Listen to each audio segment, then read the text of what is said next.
that the minister had an intention to appoint me to chair this committee, the nominations committee.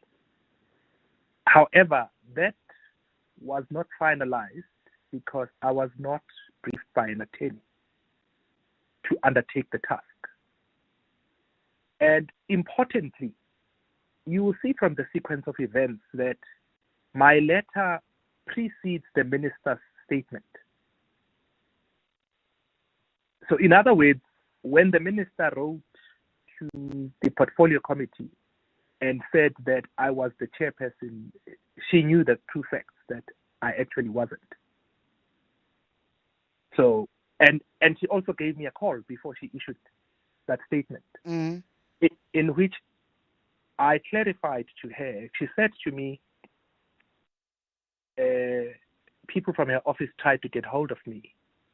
I said, no, nobody did. Nobody tried to call me. You can convene a meeting, Minister, and we can clarify that.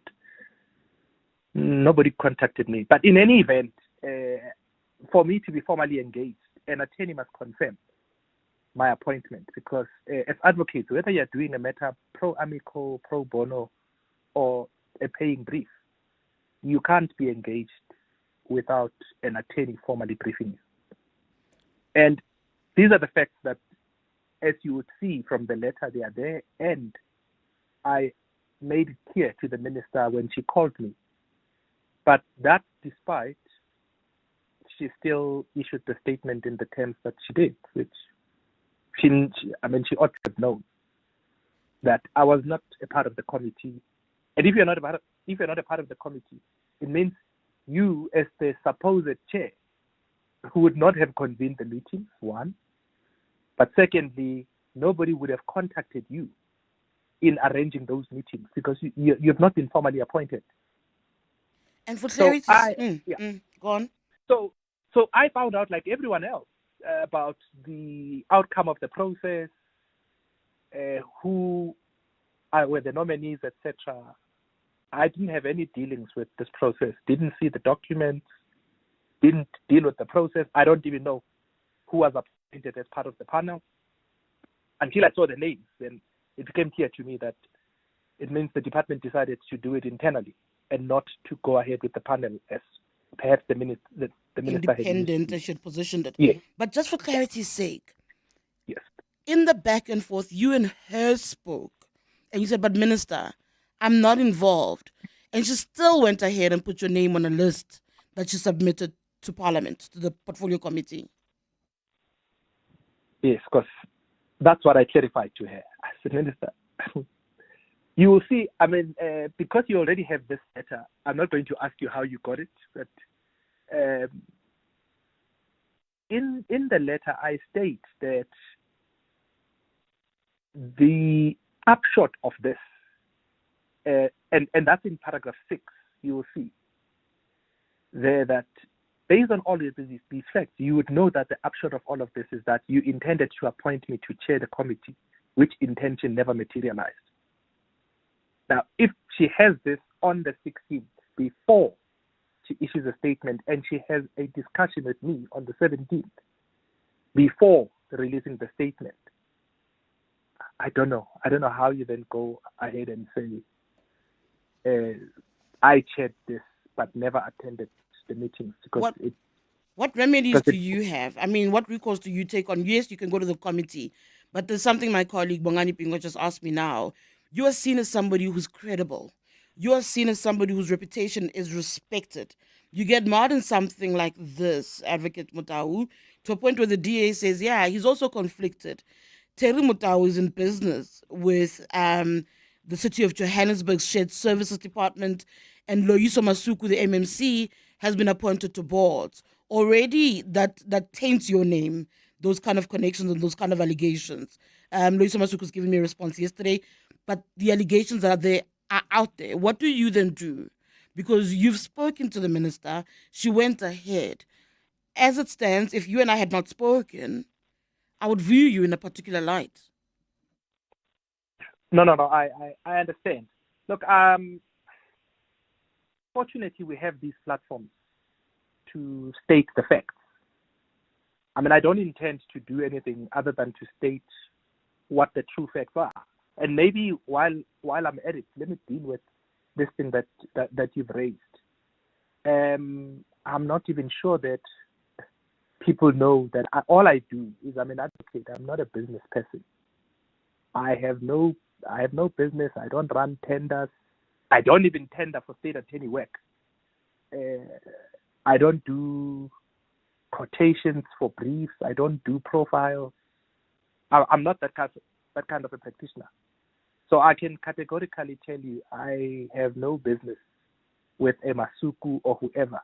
The thing I'm doing now for the city of Joburg is I have been appointed to facilitate a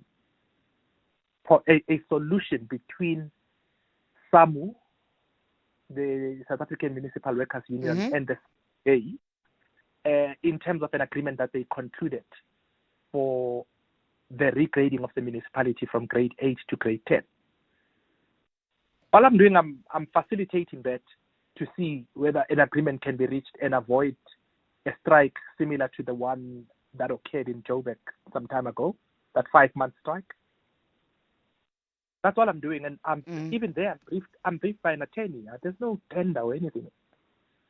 I bill for time. I haven't even billed yet, but I'll bill as a normal brief. Sure. Okay, I'm gonna let you go. So, Thank you.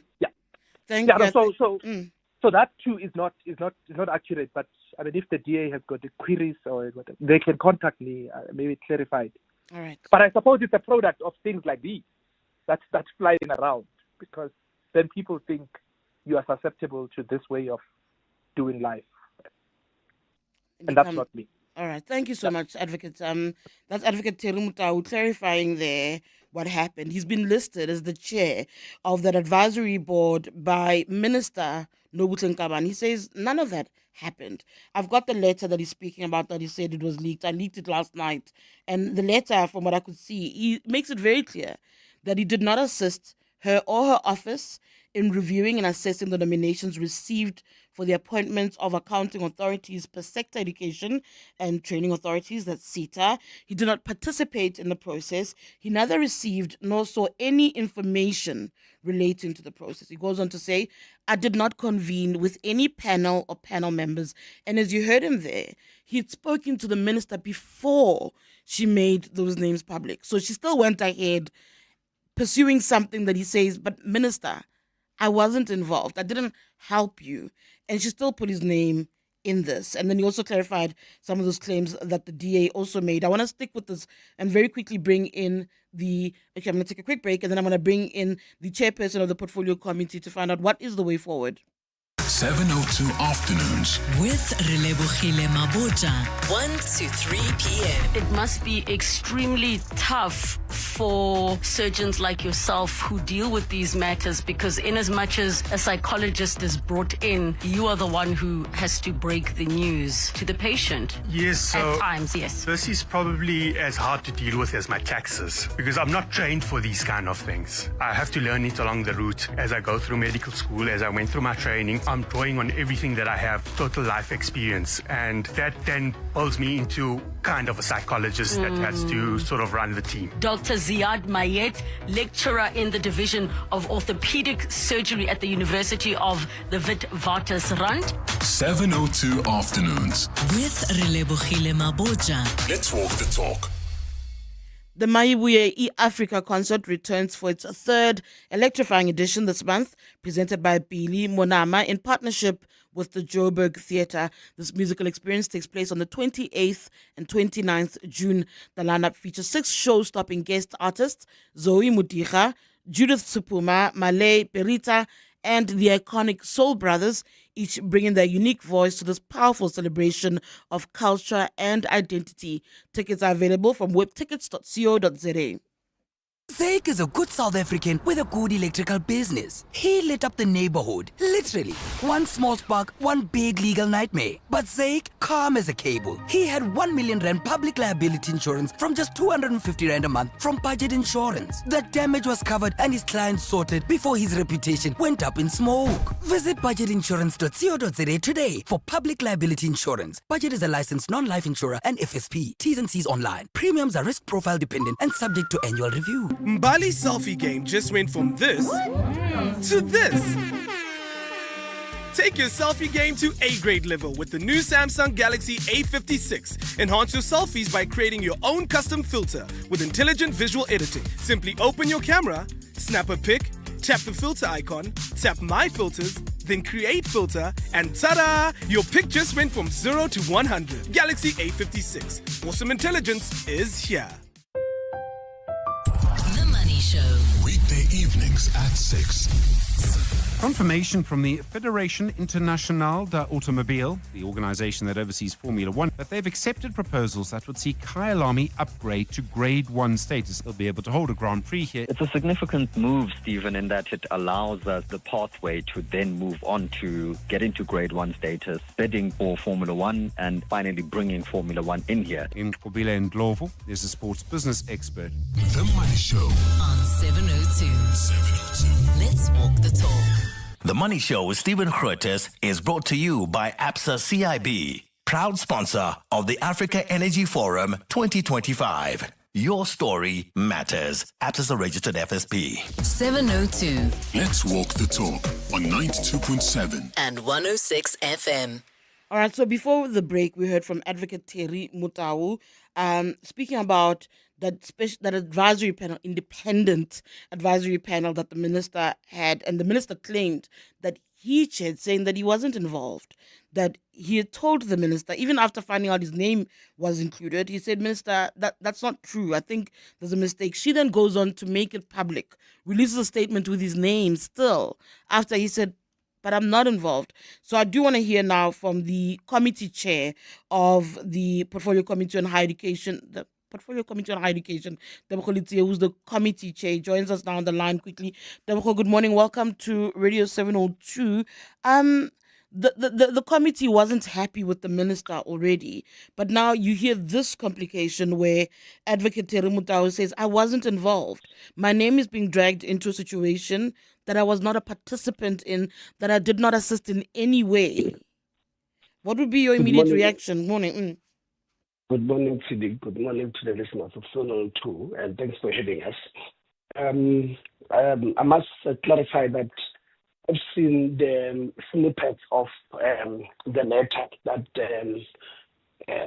was purported to be from Advocate Terry. I did not listen to the interview now, which you say that he has confirmed that he has written the letter.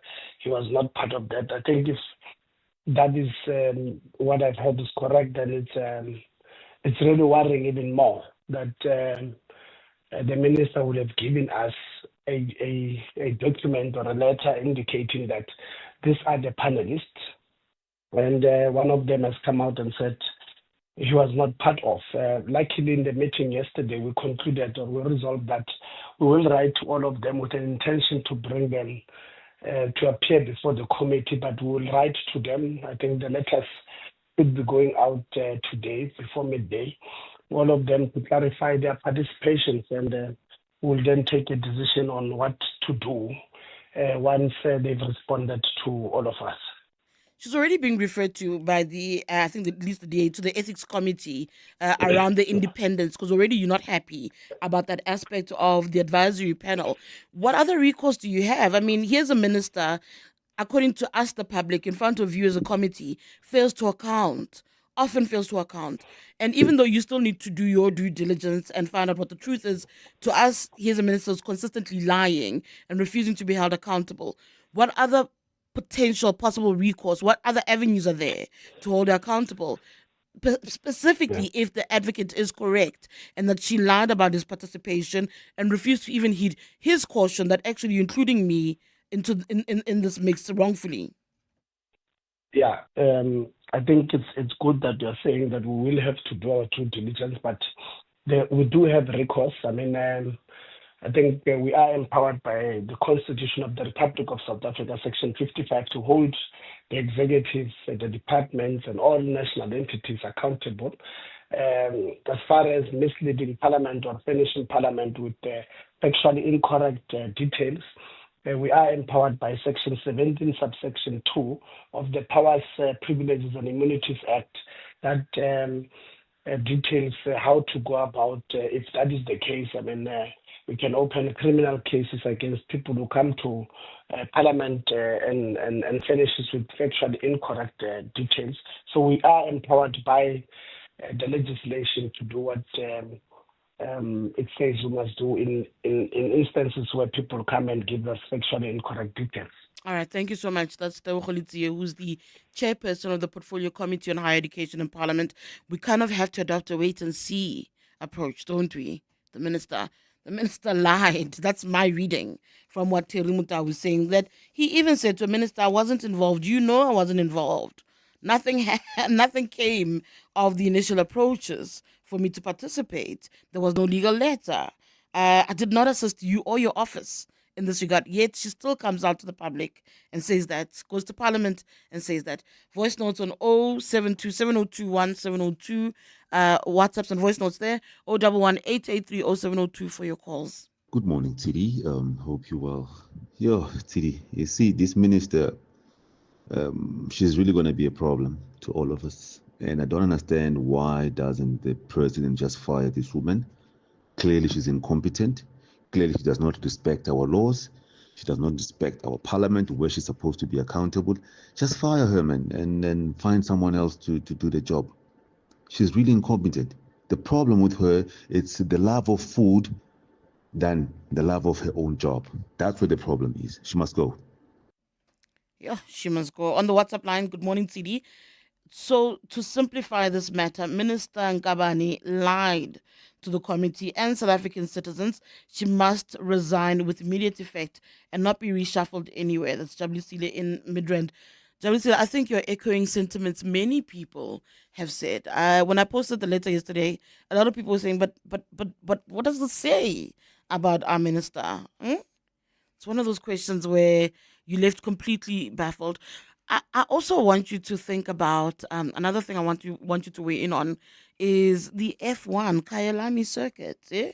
That we're a little bit closer to possibly hosting the F1. Can you imagine how cool that would be? News coming in, of course, yesterday that from Kyalami Grand Prix circuit that the Federation Internationale, the Automobile, FIA, that's what it's called, has approved grade 1 plans for the historic course. So it'll be upgraded.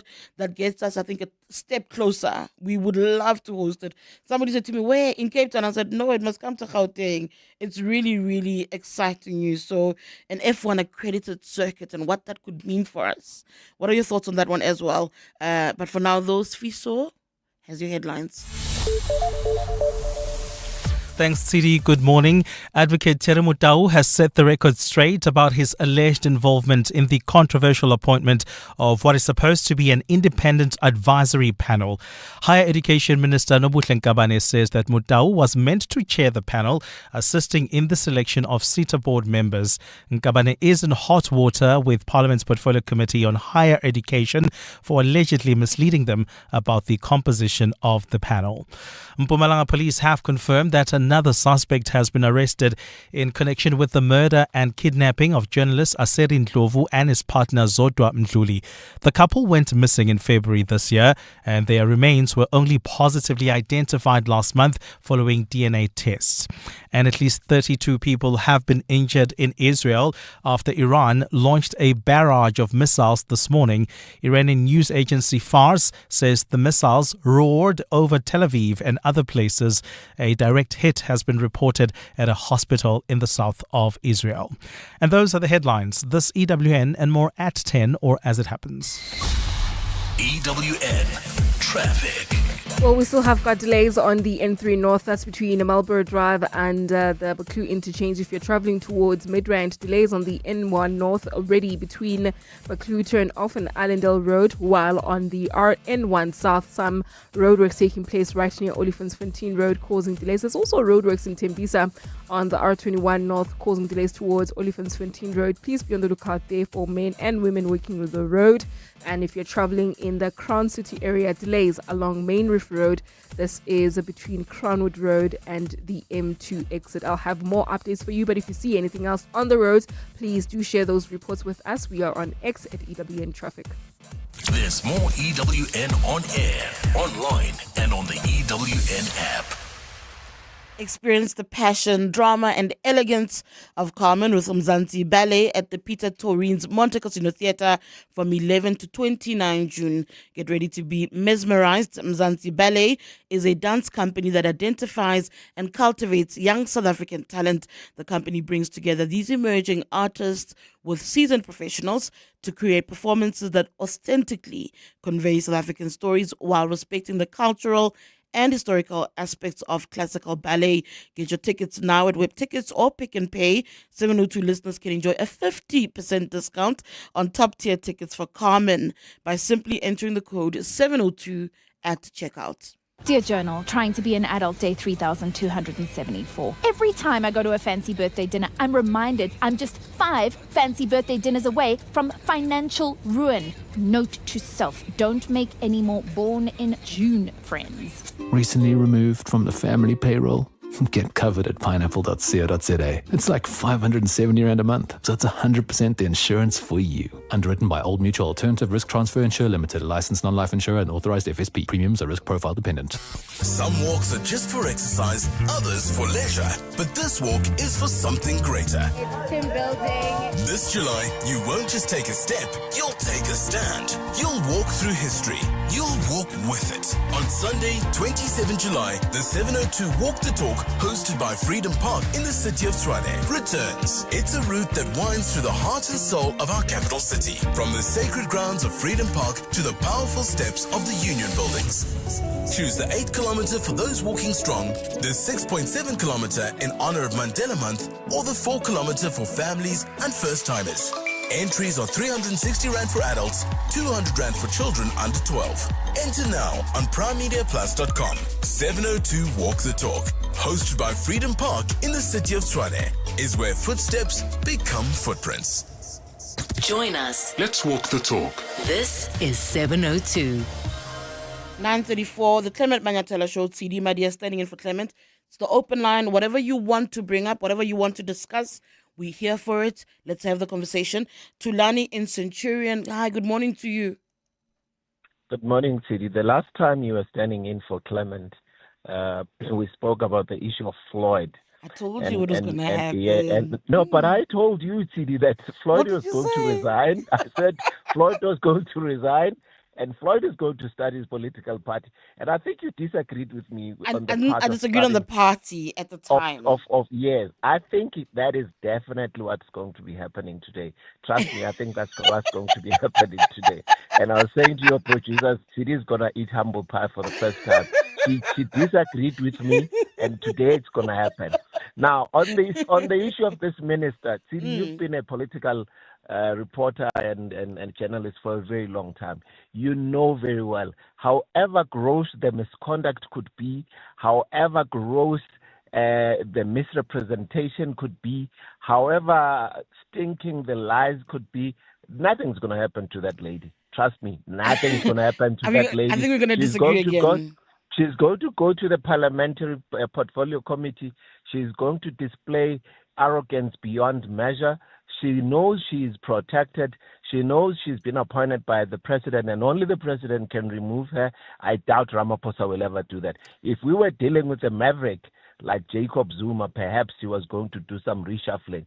But this time, this lady, nothing's going to happen to this lady. Trust me. I'm betting on this again. We must bet again. We must bet again. I promise you, nothing's going to happen to this lady. Listen.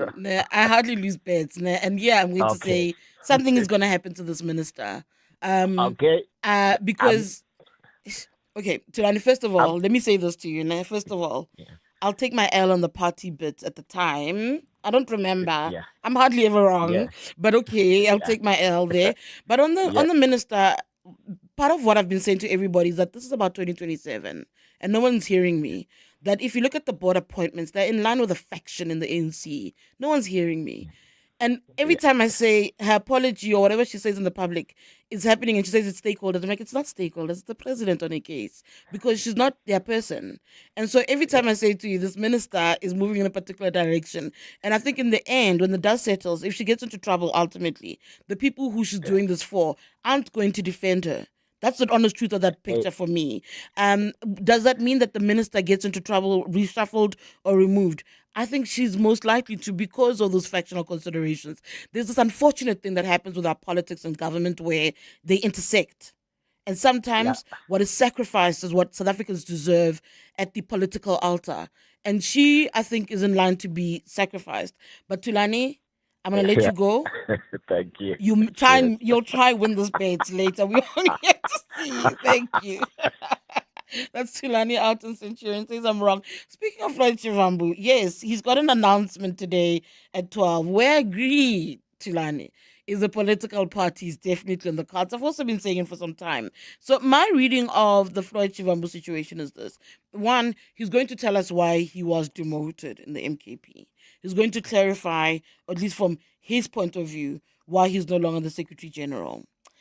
And he'll announce something about a party. I'm wondering whether he'll come out and be clear in what they're doing. You must pay attention to also the people who are involved, because I think that's what's interesting for me. If you look at Afana Mukwena's tweets, the people who might be involved aren't MKP people in this next iteration of his career. It's actually disgruntled EFF people, because Floyd, I don't think, made enough friends to pull people away from the MKP. I mean, there's an argument to be made. He doesn't necessarily have a constituency. People can be like, hey, you keep making things about EFF. That actually is where Floyd enjoyed some level of influence and power. He didn't have it at the MKP. He struggled. One of the other things that, and I think I mentioned it before, that every time he apparently tried to put together meetings, they say, go back to where you came from. He was rejected at every turn. I'm interested in seeing what does an Mpho Morolwane who followed him from the EFF do? Like those people who stuck their careers on Floyd Shivambu, what do they do? And yes, there are too many political parties. What is possible? The people who are around Floyd Shivambu believe that, remember that trip to Malawi? Major one. They believe that Shepherd Bushira has enough support locally, and it's not a lie. Unfortunately, it's not a lie. That he's got enough support locally to try and influence what Floyd can do politically based on religious supporters, if that makes any sense. So there is a little bit of that. You need to look at the names that will be associated with this thing. I've even heard rumors that they've tried talking to a certain new broadcaster, no names mentioned. Whether or not he'll take, only time will tell. But they are having those conversations. For me, it almost feels like an EFF splinter as opposed to an MKP splinter. With MKP as a factor for me is what happened on Youth Day with the Youth League leader who said, when I think Takani is her name, when Mikateko, I forgot that young lady's name, the Secretary General was speaking. And then the youth leader said, hi, Hishangani. That is a problem because you don't speak about people like that. You do not dehumanize people like that. And that speaks to the ethno-national issues in the MKP. So that might work in his favor, but we will see. I'm going to go to your calls now. 011-883-0702, 072-702-1702. Sister in Parktown, hi. I've lost Sister in Parktown. I'll try again. Sorry. The young lady's name is Nkateko Mkabela. She's the Secretary General. She was speaking, and I think they've attempted to clarify it, and it really went nowhere. Kustas and Midrand, hi. Kustas? Yes, I'm here. You can hear me, right? I can hear you loud and clear, Kustas. Go ahead. Good. Thank you. CD, why are we expecting ANC to remove a minister for lying? That's not a good enough reason within the ANC to fire people. I'm suggesting to you that lying is not something that is new within the ANC. Something in politics, period, in life, period. Yeah. Yeah. So for those who expect the president to act, I mean, you're asking him too much. He's not capable of removing a minister for lying. So forgive the minister, keep it going. No, She's Kustas. No, she Kustas. she just got into the job. I'm telling ANC is going to tell you the same thing that I'm telling you. You know what the She's problem doing is, the job. Kustas, is that she's made a lot of clumsy mistakes, and then she keeps digging herself in. And the ANC is not an ANC that enjoys majority. An ANC is an ANC that is what's the word? Batakateka. That's what the ANC is at this point in time. So they'd also need to find people that they sacrifice. And to be honest with you, she becomes an easy sacrifice because she also doesn't feel like she's teachable. Like, why can't you learn that you can't do this? It's been maybe a month of literally one issue after another. Same minister. Well, Dada Morero has been fumbling for over a year. Oh, goodness. Okay, so he has not been removed. So you're asking a very high standard out of the ANC to remove a minister for lying over a month. But they'll make an argument that Dada Morero is a regional chair or a convener, because it's also where the problem with the ANC is people survive based on what positions they hold in the party. Yes. No? Look, that's true. But having said that, I'm suggesting to the people at home, when the ANC said renewal, there is no renewal here. It's just we the can all word agree. of mouth. Through the word of mouth, ANC believes it. When they speak, it's like they do a job. Once they talk, it's a job to them. That's a tick box of saying, I've done the work. Okay. Did you release a press statement? Yes, that's the job tick. So, no, we're increasing high expectations. But have a nice day. Okay, Kustas. Sharp. Thank you, Kustas. Kustas is out in Midrand. Sister, let's try again. Sister's out in Parktown. Hi. Hi, TD. Unfortunately, I disagree with Augustus this time. Let me tell you, it's not even up to Amakora Ramaphosa. The GNU we have to applaud, because what we are looking at here is the ANC getting away with almost every shenanigans with no one to say to them, we want you to be accountable. This minister has dug such a huge hole where I don't even see how even the president can speak this minister out of all of this. So she is done, I think she has lied so many times. She has misled Parliament. She has misled the public.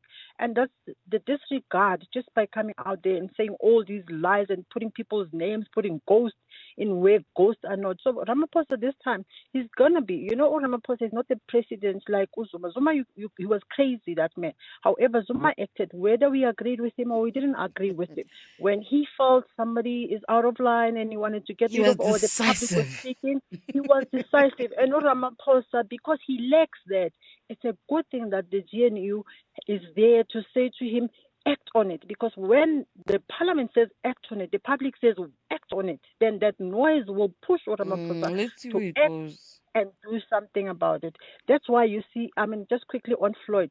Floyd, you know what, Floyd, I don't know what he was thinking, firstly. You cannot be swearing at somebody, saying all these things, and then you say, here, I want to come back, and then you think you'll hold a position of power and think everything will go as well as you thought it would be. And lastly, EMK, it is a very tribalistic party. There is no way that if you're not Zulu-rooted, you will succeed and hold a position of power in that party. Unfortunately for him, that's it. I don't even see him starting his party because he's not even popular. He was popular in the AFF, not on his own.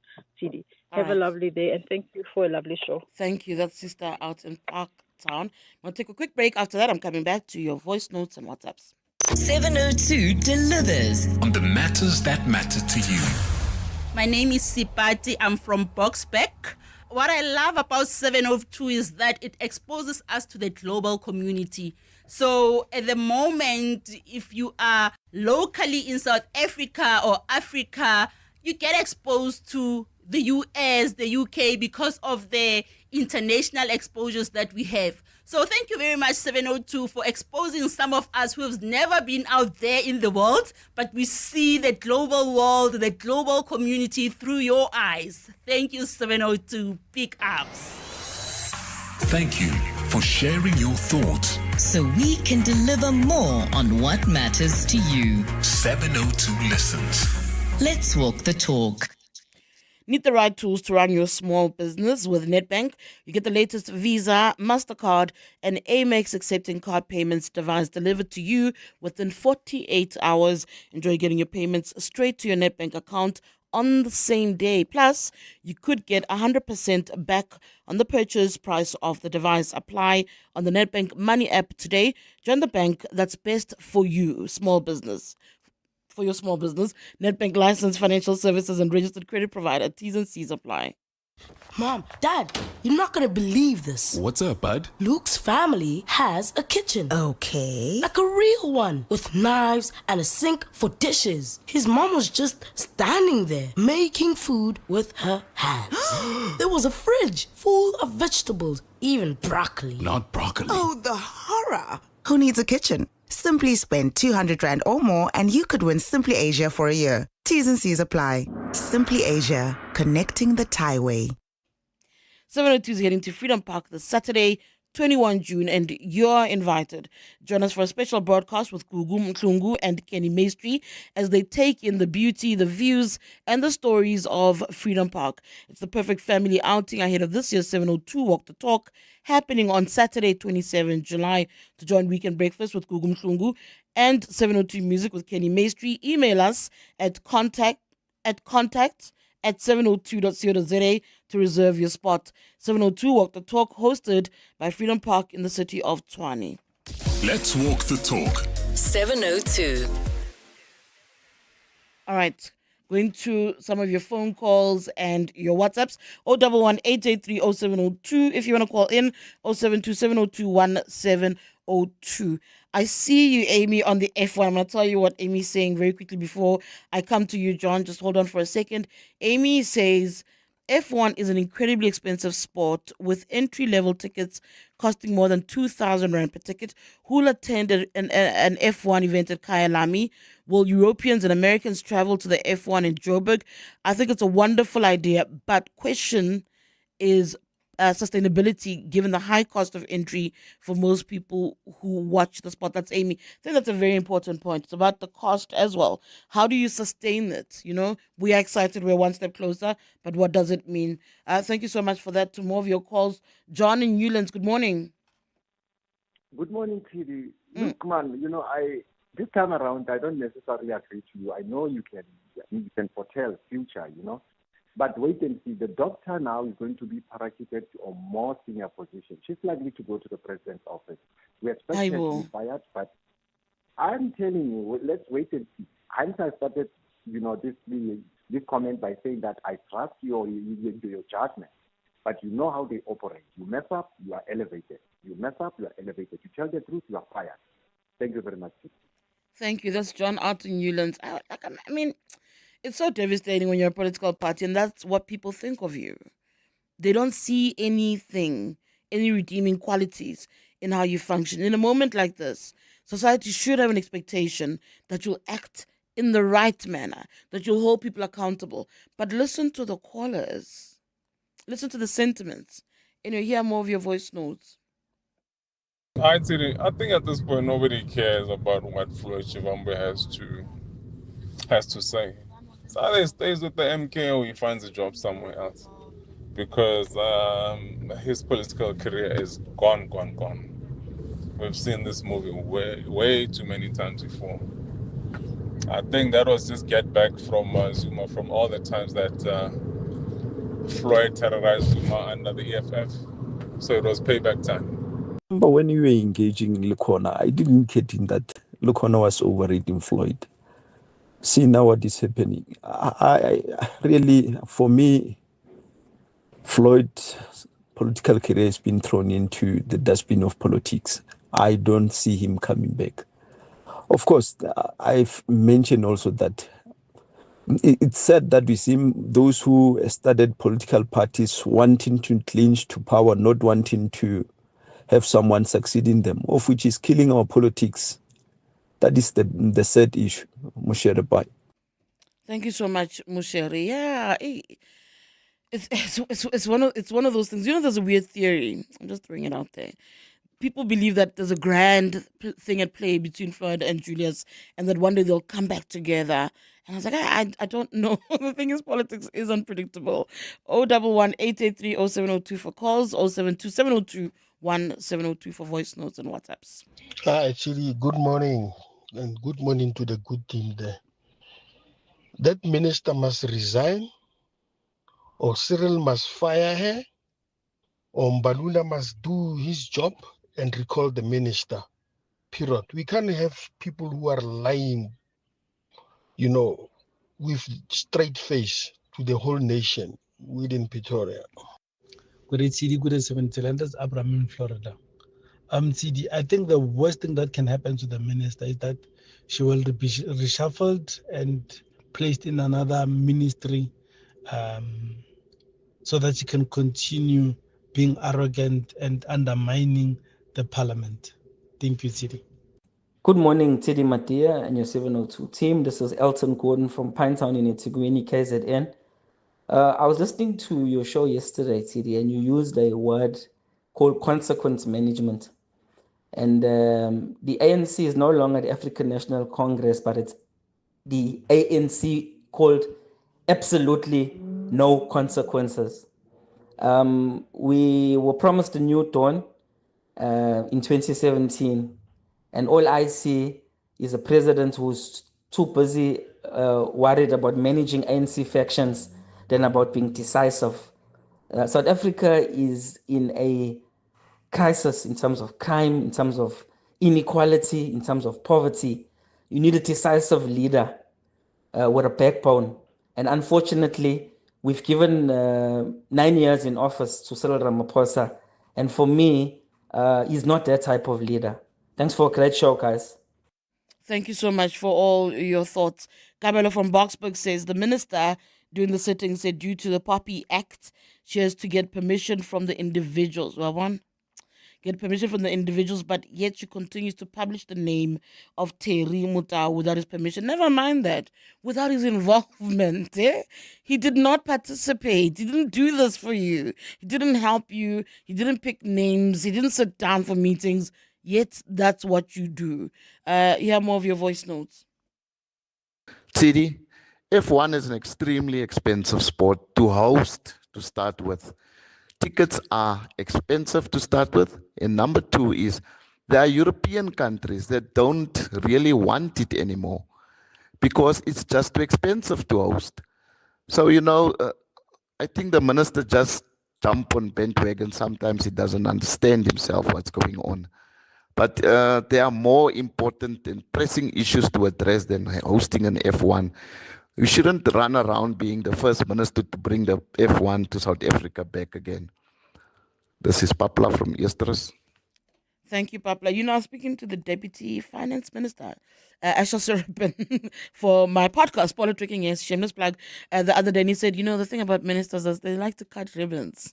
They like to just be the first to this, the first to that. So maybe it is that. On the WhatsApp line, someone says, sorry, I don't mean to disagree with Amy. I believe that we have many people here in South Africa who buy the tickets. Look at what happened just last year when Chris Brown was here. That's it. Back to your voice notes. It's Peggy from Linden. If Floyd does not resign today from the MKP, it will prove the statement that says someone is educated to be a fool. He will really be a fool if he comes there and start to talk about him. He stand as a member of MK. If he doesn't resign, really he will be an educated fool. Morning, TD. It's Papaya from Lenesia. TD, let me tell you one thing. Floyd is going back to EFF. Prodigal son coming back home. Mark my words. Papaya from Lenesia. I'm telling you. The prodigal son returns. What would that look like if Floyd goes back to the EFF and says, guys, I'm sorry. I made a mistake. I didn't know what I had until now. I don't think he's going back. That's why I keep saying that there are people who are of the view that there's a grander plan. That last year in August when he resigned from the EFF, did not renew his membership. When that happened, it was because that's part of their big plan to take over the MKP. That was what people believed, that there's something in the background that's happening. And I said, I don't know, because I looked at what Julius looked like. I don't think Wana Kokosara is that good an actor. I wasn't convinced. I was like, but you can see Julius Malema looks cut up. And look at the things that have happened, the developments since then. You could see the impact of that severing of ties. People saying, no, it's a plan to take over the MKP. Mind you, people in the MKP are, to a degree, paranoid. There are people there who believe that this was an attempt to launch a coup and take over the MKP. So there's so many tentacles to the story. My goodness, just so many. Hear more of your voice notes. Morning, Tiri. The challenge of the minister who's lying, no one will hold him accountable. You see, if you follow the story of Minister Simelane, no one will hold these people accountable. If you follow, a lot of things have been unattended. True, no, will overlook what reports will overlook. No one will hold those people accountable. So we've got a lot of people who are having dark clothes over their head, over their shoulders, but they are there. They are keeping the position, getting the full saddles. If you look at the ghost worker on those departments, the ghost worker scandal department, those people who are doing that, they are still there at CD. No one will hold these people accountable. So it's fair to discuss it, but it doesn't help at all, CD. Thank you, CD. It's not here in Boxback. Hi. The chewing Minister of Education mustn't worry. She'll be transferred to another portfolio or another department. She must ask Kadime. She won't go anywhere. She won't be held accountable. That's what happened to them. I blame the president. That's how ignorant these ministers are. They've been doing this for years, the last 30 years, the ANC ministers. That's how ignorant they are. They think we owe them something as the citizens of this country. The president, I blame him. He's the head. That's why I need to get rid of the ANC. Case in Kachis. Yeah, thank you so much for that. I'm going to leave it at that note. Thank you so much for all your thoughts and your inputs.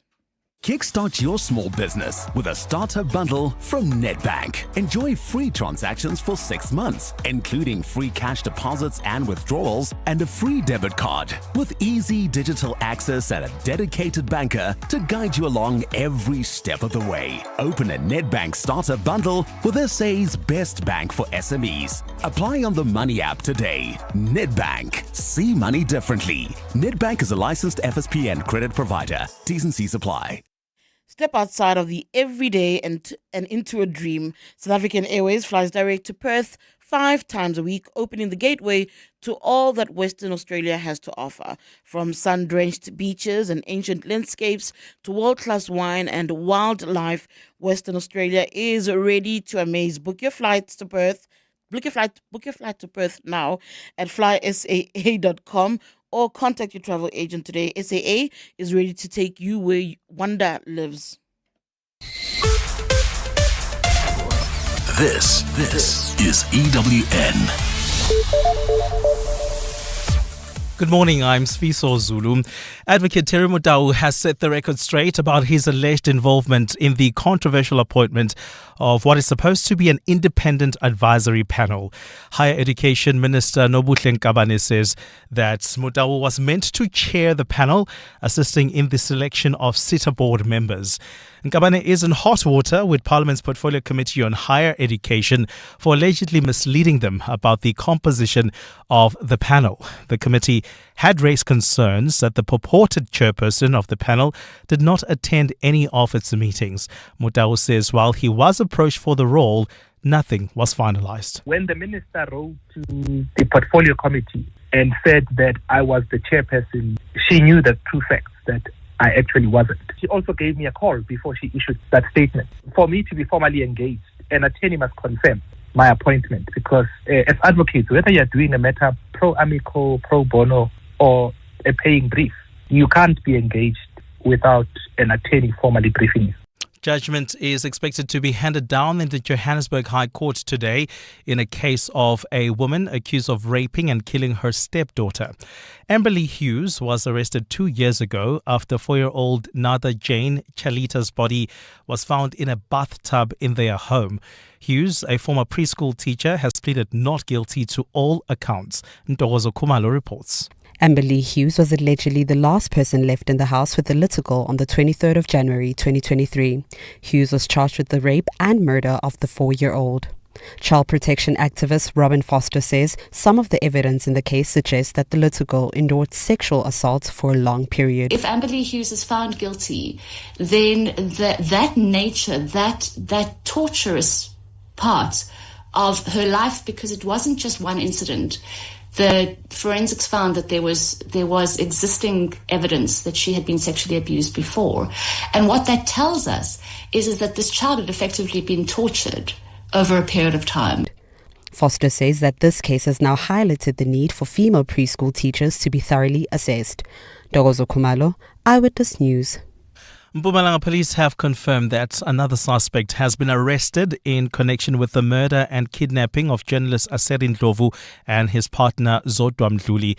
The couple went missing in February this year, and their remains were only positively identified last month following DNA tests. Their bodies were discovered in a veld in Limpopo. The police's Lindiwe Dlamini. One more suspect was arrested last week, which makes them now 5 that have been charged with kidnapping and double murder, because the murder is now for 2 people. Should there be more links or more information coming out that is linking other people that are not yet arrested, they will definitely be arrested. Metal Workers Union NUMSA says its wage negotiations with state arms manufacturer Denel remain unresolved following a meeting with company executives. Yesterday, NUMSA-affiliated workers picketed outside the entity's headquarters in Centurion after it rejected their 7% wage increase demand. Earlier this year, Denel approved a 7% hike, but the board reversed that decision and implemented a 4% increase. NUMSA turned down the 4% hike because workers last received an increase in 2019. Union spokesperson Paramile Hlumi-Majola says they will meet with the company again tomorrow for further negotiations. Workers at Denel feel that they have suffered to save the entity and they feel justified in demanding a wage increase. They're struggling with the cost of living. And at least 32 people have been injured in Israel after Iran launched a barrage of missiles this morning. Iranian news agency Fars says the missiles roared over Tel Aviv and other places. A direct hit has been reported at a hospital in the south of Israel. Its military has killed more than 200 people in Iran since it triggered the fighting last Friday, while more than 20 people have died in Tehran's retaliatory strikes. Prime Minister Benjamin Netanyahu claims he was launching the war because Iran poses a nuclear threat, but the head of UN's International Atomic Energy Agency, which inspects and monitors nuclear enrichment, says there is no evidence that Tehran is working on a nuclear weapon. We have not seen elements to allow us as inspectors to affirm that there was a nuclear weapon that was being manufactured or produced somewhere in Iran.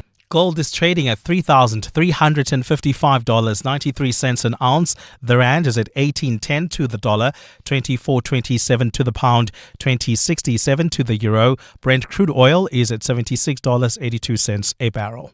And in the traffic in Waterfall, there's been an accident on the N1 North that happened near Allendale Road. Delays coming out of the Baku interchange. Please be on the lookout there while travelling on the N3 North. Some issues in the Bedfordview area towards the Kilulis interchange. There's also traffic pressure along the N12 as well as the R24 West between Edenville Road and the Kilulis turnoff. A fine day in store for Gauteng. The temperatures will peak at highs between 21 and 22 degrees. The top story in EWN this hour. Advocate Terry Mudau has set the record straight about his alleged involvement in the controversial appointment of what is supposed to be an independent advisory panel. EWN, in touch, in tune, and independent. For the latest, visit ewn.co.za or download the EWN app. Entries to the 702 Walk the Talk are open. Go to primemediaplus.com to get your tickets today. 702.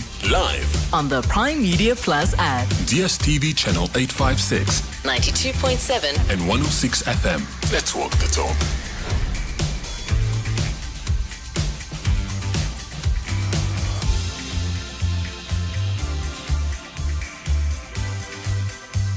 Six minutes past 10, the Clement Manyathela Show with TD Madia in for Clement. I'll be with you until 12 o'clock. As per usual on a Thursday, of course, we have the Hanging Out feature. We're hanging out with Fasiha Hassan. I think I met her during those Christmas fall days, so I've got memories. I've got stories. If you want to call in and to chat to her, you're more than welcome to on 011 883 0702 072 702 1702. We get to know the young MP a little bit better. 702. Let's walk the talk on 92.7 and 106 FM.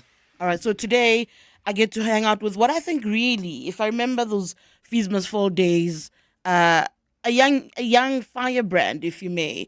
They took to the picket lines, the front lines, demanding free education while they were still students. And they've kind of continued in political life in her case because she's now a member of parliament. I'm hanging out with Fasiha Hassan. She's an ANC MP, one of the youngest, I think, right? Yeah. You're a lawyer also. That one's to be debated. Look at her face. Welcome to Radio 702. Thank you for joining us. Thanks so much, Tsidi. I'm so happy to be here. So I keep going back to when I met you. And I think one of the interesting things about when people became, for me, politically conscientized, when you realize actually there's more to everything than, worrying about our nails. There's nothing wrong with worrying about your nail colors and your outfits and your boyfriend. There's nothing wrong, but there's a bigger picture. And I think if I'm correct, you were conscientized quite early in your life. Let's speak about little Fasiha and what you understood of the world. Yeah, so I know some people don't always think of it as a good thing, but my parents were very involved in the anti-apartheid struggle, activists, and then sort of entered local government at a very early part of our democracy. So I sort of grew up around that. I grew up going with my parents into communities. I mean, I have this, I don't know if it's endearing kind of story, but just following my dad's shoes as we would do community work and do door-to-doors and all of that, and sometimes following the wrong shoes and going in the wrong direction. But that's sort of the kind of upbringing. But to be honest, CD, I think I came into my own political identity, or at least conscientization. You're quite right. I think during my university and student experience, and it was before Fees Must Fall, I think it led into that. But, you go in, you become a little bit active in student life, and you see exactly what you always knew was there, that inequality. But it becomes so stark because the person who's sitting next to you in a lecture theatre is maybe on NSFAS, maybe not. That NSFAS stipend has to go home. You sort of have every other opportunity to succeed, and the person sitting next to you is expected to succeed at the same level with half or less than half the opportunities, right? And that was one of the things that really made me say, well, how do I get involved in student politics? How do I ultimately then run for the SRC? I think even in that time, we did some work around student hunger. And I saw most recently, I don't know if it was, I don't know who did the sort of poll, but it came out quite recently around what do young people actually face? And one of those things, interestingly enough, makes complete sense, is also around hunger. So, those sorts of elements. And that fast forward is what ultimately led to us saying, well, if there's this fee increment that Fitz wanted, how are we going to afford it if we can't afford the fees at the moment? And that's actually what I think led not just myself, but so many young people to saying, we're going to take to the picket lines. We're actually going to have a say, and we're tired of a generation well older than us deciding what our future looks like. We're actually going to change what we think or what we actually really care about. And at that time, it was higher education. What is going through your mind about your personal participation? And also we've seen the scenes, because Fees Must Fall got violent. I think people underestimate how violent Fees Must Fall got. Even we as journalists experienced it. What was going through your head as you watched it also intensifying? Did you have moments where you question your participation and whether or not you're moving in the right direction? I think there were moments in which you question, when it's just yourself that you're accountable for. There's less of a space in which you can collapse, right? But when you've led hundreds of thousands effectively of young people into this kind of protest, which was becoming increasingly violent because of the police and the approach by the security cluster. I think the questions that I had is, what have we led young people into? What are the outcomes of this? And as it got more and more hectic and more people got hurt and arrested, that was a really difficult thing to contend with because, and by no means am I making the comparison directly. I do wonder if you then at some point say, well, and I suppose it's now the 10-year mark, right? Reflective. So you have to reflect. That's why I'm asking you so many questions about it as well. And you even have to here, look back, yeah, even here, I also wonder, was it the most responsible thing to do sometimes, right? Not to, and I don't mean this in terms of the fight. The fight was completely correct. Worth it, yeah. Completely worth it. What I always wonder, and I think very personally about, so I was in the SRC already, and there was a young woman. We were running from the police, tear gas. It was the day that Shaira got shot. And this girl from running from the police had fallen and broke her leg.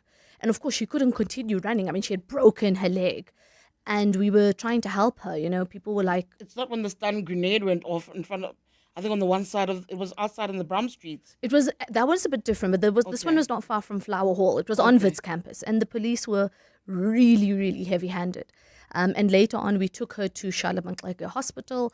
And I remember her father coming and sort of pulling us aside. And he said to me, like, what's wrong with you? We left our kids and our children, yes, in the university's care, but you are the SRC. We left her in your care. You are her leader. How did this happen? How did this happen on your watch? And it was a very... Like, I had nothing to say, CD, because, apart from the undressing, it was the point of, it's not about you. It's not about all of what you think. You're leading so many people who trust you and trust the grand or the greater plan and the leadership to lead them in the right direction. And sometimes that's going to be extremely difficult. But I reflect on that 10 years later because I'm still in an elected position, more so than ever before. And I think it's very easy from the outside to throw stones. But when you're accountable for millions of lives, you do have to think differently. You have to think, well, what are the outcomes for the most marginalized? The gogo on the side of the street who's struggling to sell her tomatoes and her potatoes. And, what are we doing to fight for her? And I'm making that parallel because that's sort of where I am now. Those lessons we learned during Fees Must Fall are perhaps even more apt now than they were then. I'm going to come back to the politics. It's very difficult to have a conversation with Fasiha and not speak politics because so much of who and what you are is political. But what do you do outside? I know you are... Do you still call you newlywed? I know you... I don't you know how still fall long. under that umbrella of newlywed. I don't know how long that holds. Yeah, I actually don't even know what the parameters are. But there's that part of your life. Let's speak about other avenues, what other aspects, how people understand Fasiha. And like even her downtime. You said you're worried I'll judge your music. I'll judge it a little bit. I'll play the songs in a bit. But beyond the politics and what we engage. Yeah, so I was terrified, all of our listeners, to forward all these songs because my friends always tease me about this. They're always like, your taste in music. Let's say I don't have the most sophisticated taste in music. Let's say it like that. And then we'll let our listeners judge a little bit later. No, it's not that bad. But what do you do downtime outside of what people think they know? They know about you in that Fees Must Fall era. Like I said, in my head, I still think you fit under the bracket of newlywed. The other avenues of Fasiha Hassan, I think, even for our listeners who want to engage you, by the way, guys, you can call in. You can send a WhatsApp or voice note, 011-883-0702 if you want to put questions to our guest, 072-702-1702 if you want to send in voice notes or WhatsApps. When did you first hear of Fasiha Hassan? If people remember the voices of those littlies at the universities who were taking a firm stand about what they believed in, what do you remember about, what do you know, when did you engage her, what do you want to know about Fasiha Hassan? I think I'm going to take a quick break and then we'll come back and maybe I'll play a song. Then you can judge her for her music.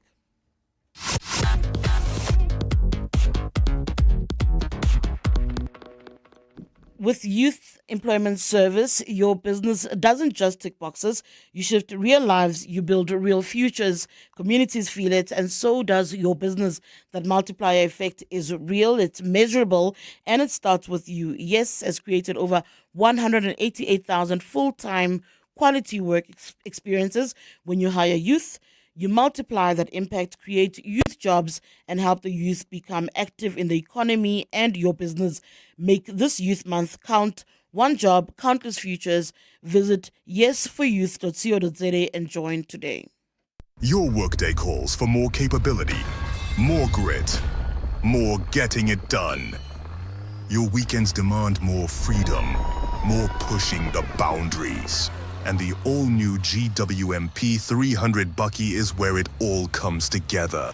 Bring it on in the all-new GWMP 300 from $6,999 per month. Visit gwm.coza for T's and C's and to book a test drive. Go with more. Go with GWM. At Bright, we don't just provide business insurance. We insure your business's future success. Because your business is so much more than desks and computers and equipment, which is why we use our specialist expertise to tailor solutions for each client differently to ensure what's really important. So insure your businesses. Financial security, BT. With Bright today, contact your broker or go to brightinsure.co.za to find out more.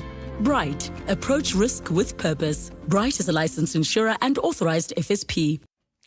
The time to honor our past and step into a shared future as a team is here. Corporate hospitality and team entries for this year's 702 Walk the Talk are still open. Gather your colleagues together on Sunday, 27 July, to walk through the historic Freedom Park Heritage Site, past national landmarks, and finish at the Union Buildings.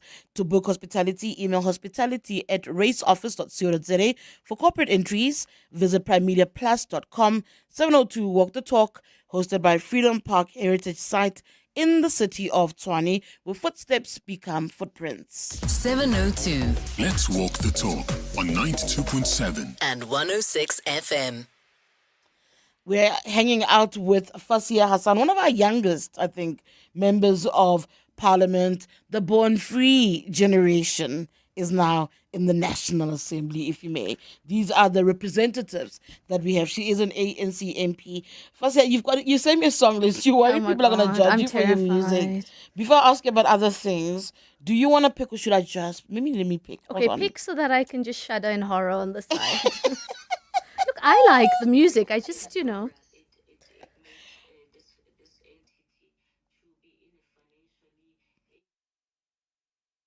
Hold on, I'm not too sure what's going on, but I'm going to play you something just now. I'm going to play you Ama, Tried Up. Is it Tried Up? Yes, Tried Up. Let's listen to that. Send it forward, I got you. Pretty important, I had you. Will you make sure I loved it? If you would die, cause it seems like I could be it all. Do you trip when you hear it all? I'm burning blood when you feel it all, yeah. It could be better, I wouldn't even know. Try to come my bluff when you had your last go. And I came for it, did you say you made my last show? I could call, but you get to hang up. Try for me, huh? I'm tied up for me. I'm tied up for me, huh? I'm tied up. Keep it locked, unbothered. Keep it boxed, don't want it. Did they tell you I was sorry? It didn't feel right, cause it seems like I could be it all. Do you trip when you hear it all? I'm burning blood when you feel it all, yeah. I mean, it could be better, I wouldn't even know. Try to come my bluff when you had your last go. And I came for it, did you say you made my last show? I could call, but you get to hang up. Try for me, huh? I'm tied up for me. I'm tied up for me, huh? I'm tied up.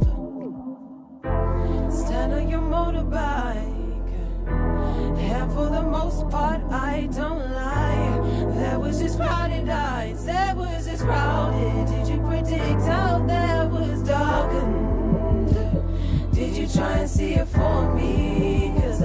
And you had me climbing old trees. Get me sandy cause the rings were older than I ever knew before. Be better, get it. be better. It could be better. It could be better. It could be better. It could be better. It could be better. It could be better. It could be better. I wouldn't even know. Try to come my bluff when you had your last go. And I keen for it. Did you say you made my last show? I could call, but you get to hang on. Try to try for me. I'm tied up, I'm tied up, I'm tired for me. I'm tied up, I'm tied up, I'm tired for me. I'm tied up, I'm tied up. 10:21. So, Fasiha, tied up. I'm not going to judge you. It's not so bad. I think it was lovely. It was a good way to start. Yeah, it's not so bad. Why do you like the song? Why Ama? Actually, my husband introduced me to it because he's part of the brigade of Fasiha doesn't like good music. So we need to teach her. We must thank him. Yeah. There's a whole brigade of friends and family members who are like, we need to teach you, proper music. Because I saw Tiesto here and I was judging you because Tiesto makes me think of the rave generation. So, and it guys, makes me wonder if that's who you are. Is that like when you go out, are you those people in 2025 who's looking for a rave? Look, I'll tell you what my friends say and then I'll tell you my view. They say my taste in music is quote unquote Indian boy. Because it's sort of stuck in the EDM electro phase. And to be frank, I enjoy the music. I mean, I know people are going to laugh at me. I know I'm admitting it on national radio, but I enjoy it. You know, that it's easy to dance to. I'm not the best dancer. So it actually goes down quite well because if that's all you have to do, like the fist pump, I mean, really, it's easy to master. I'm judging you got to know your talents. I'm judging even more. I'm seeing the WhatsApps. I'm going to come to the WhatsApps and the voice notes. But before I do so, let's speak about your husband. I keep saying newlywed, whether I think you still fit in that bracket. Where did you meet? When did you get married? And what's it been like? Yeah, so interesting one. We actually only met in 2020, but we went to like similar schools. We have so many mutual friends. In fact, he was a leader during the same time of Also Fees Must Fall, political. Roads Must Fall. He was the spokesperson of Open Stellenbosch and was very involved in RMF and all of that stuff. In fact, see, there was a panel that Kule and I were meant to both be on. And then the Vitsies, we sort of chickened out. We didn't go to it. And then he went. And so there were all these points in our lives where we should have met. Like, if I just show you our social circles, we should have met. And the only time we did is when a mutual friend actually introduced us. And I wasn't even interested. I was like, nah, not too keen. But she was like adamant, And when I did, it was one of those, I know this sounds ridiculous, but it was just one of those things where everything just fell into place and we met at the right time. So we got married end of 2023. So it's about a year and a half now. Am I right? Yeah, just about a year and a half. So you still fit in that bracket, yeah, I guess 2 years. And juggling all of that with everything else. Tough. I think also because within 6 months of marriage, I got elected to Parliament and then the up and down started. So the Cape Town, Joburg. And for people who don't know, like you have to come home to your constituency and your base every weekend if you can, because you don't want to be far from your community. You don't want to be far from the people who elected you. So that's been, frankly speaking, a bit tough. But I think it's actually good that it's happened sort of early on because we're setting the kinds of processes right at the beginning for both of us to have hopefully very successful careers. I'm going to go to the WhatsApp lines. There are a couple of messages that have come in for you. The first one says, I'd like to find out why she chose the ANC, given its history of of looting and corruption, state capture, and all that. Like as a young person to another young person, why is the ANC the home that you've chosen? I get this question quite a lot, actually, right? A lot of people are like, oh, we like you, we believe in you. What about the ANC?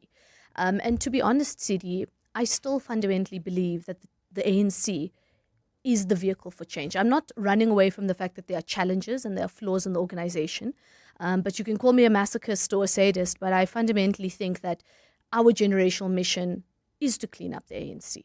20 years from now, when we look back at this period, I don't want to be a person who folded their arms and said, well, we just allowed it to die. It's an incredible liberation movement, and I think there's a role for it to play.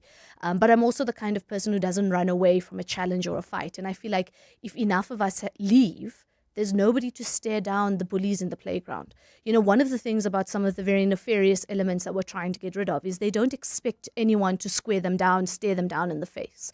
And I think that there's an ability that we have to do that because, yes, we went to university, because I have options, but also because 62 million South Africans need someone to stand up for them, not only on opposition benches, but even inside the ANC, because they don't get to steal the ANC literally and decide that this is our history and this is what we're going to be known for. So I believe it's the right vehicle. I may be wrong in the future, sure, but this is where I believe the best change can happen. And ultimately, if you look at it, we're still in the majority, right? Even if there's a GNU, we're still the largest party. You still have bigger space, I think, to implement some change. That's an interesting one, because there is a view that what your generation will inherit is a shall, but I mean, that's up to time, to tell. Somebody on Twitter says, let me tell you now, somebody on Twitter says, Tato Silwane says, this is a bad song. I knew it. I knew this was going to come. Must be arrested. I don't know if I agree with that. I like the song. No, I think it's not a bad song at all. Another question for you. What does she feel has been the progress or impact on the Fees Must Fall movement? And as one of the faces, is she happy with that progress and impact? I think we did an incredible thing at the time as a collective by putting the issue not only of higher education but of young people onto literally the dinner tables of South Africans across class groups, across racial groups. And there was progress at the time, when NSFAS changed from being a loan to a grant and, all the thresholds increasing. However, I am worried that the current state of higher education is not where we want it to be. And sometimes people say to us, well, Fees Must Fall is over. And we may have moved on, but the fight is not over.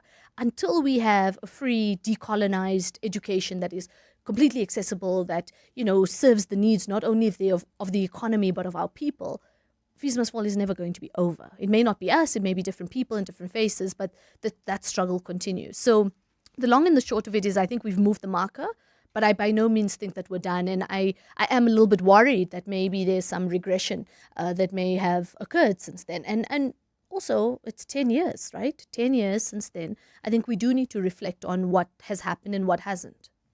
Do you remember where you were in December 2017? When he announced? When former President Jacob Zuma, after everything that had happened, suddenly goes, yes, free education. That's what you want, that's what you get. Yeah, I was sitting in the car, actually, and then heard it on the radio. We actually didn't know that was coming. Maybe other people did, but even those of us in the ANC Youth League, I was in SASCO at the time, we didn't know. And there was a big part of me that's like, wow, did I really hear that? But another... Did you believe it? No, well, this is the more pragmatic part of me that was like, hold on. He's on his way out. It's a few days or a week before ANC conference. Who's actually going to implement this? And we were always told there's no money. I'm like, where did the money suddenly come from?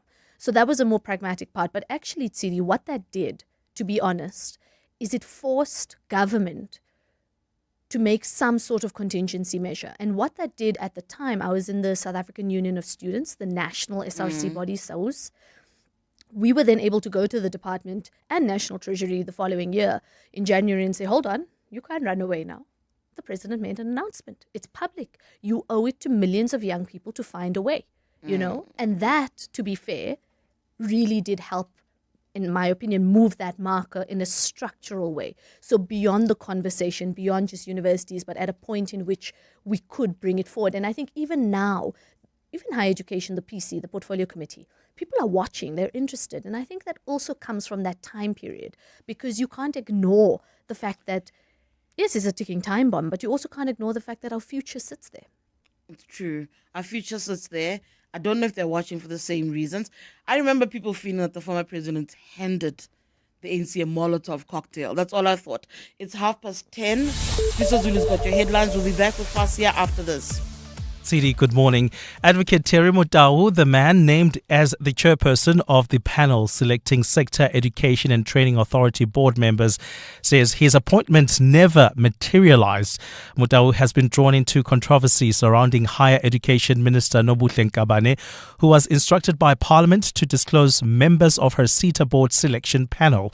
But Mutau, who was among the 5 names revealed by Nkabane, says the minister may have had an intention to appoint him, but that process never was finalized. Judgment is expected to be handed down in the Johannesburg High Court today in a case of a woman accused of raping and killing her stepdaughter. Amberly Hughes was arrested 2 years ago after 4-year-old Nada Jane Chalita's body was found in a bathtub in their home. Hughes, a former preschool teacher, has pleaded not guilty to all accounts. And the Royal College of Physicians in the UK says air pollution is expected to kill around 30,000 people this year alone. The report stipulates that dirty air is killing more than 500 people a week, with health harm to almost every organ in the body caused by air pollution. And those are the headlines. This EWN and more at 11 or as it happens. EWN Traffic. Well, traveling in Waterfall, we still have got delays on the N1 North due to an accident that happened right near Allendale Road. Delays as you come out of the Baklu interchange. Please try to avoid that one. If you're heading towards the city of Tshwane, maybe you can try using the R21. And speaking of the R21, we do have roadworks taking place right near the R25 turn off. Please be on the lookout there. They are causing delays coming out of the R23 and traveling out on the N1 South towards the Lenasia. Some delays just as you approach the engine garage. Please be on the lookout there and drive with care. We'll have more updates for you. Stay tuned. There's more EWN on air, online, and on the EWN app. Need the right tools to run your small business? With Nedbank, you get the latest Visa, MasterCard, and Amex accepting card payments device delivered to you within 48 hours. Enjoy getting your payments straight into your Nedbank account on the same day. Plus, you could get 100% back on the purchase price of the device. Apply on the Nedbank Money app today. Join the bank that's best for your small business. Nedbank, licensed financial services and registered credit provider. T's and C's apply. Hi, I'm Lewis Hamilton. Victory demands everything, but the journey is never solo.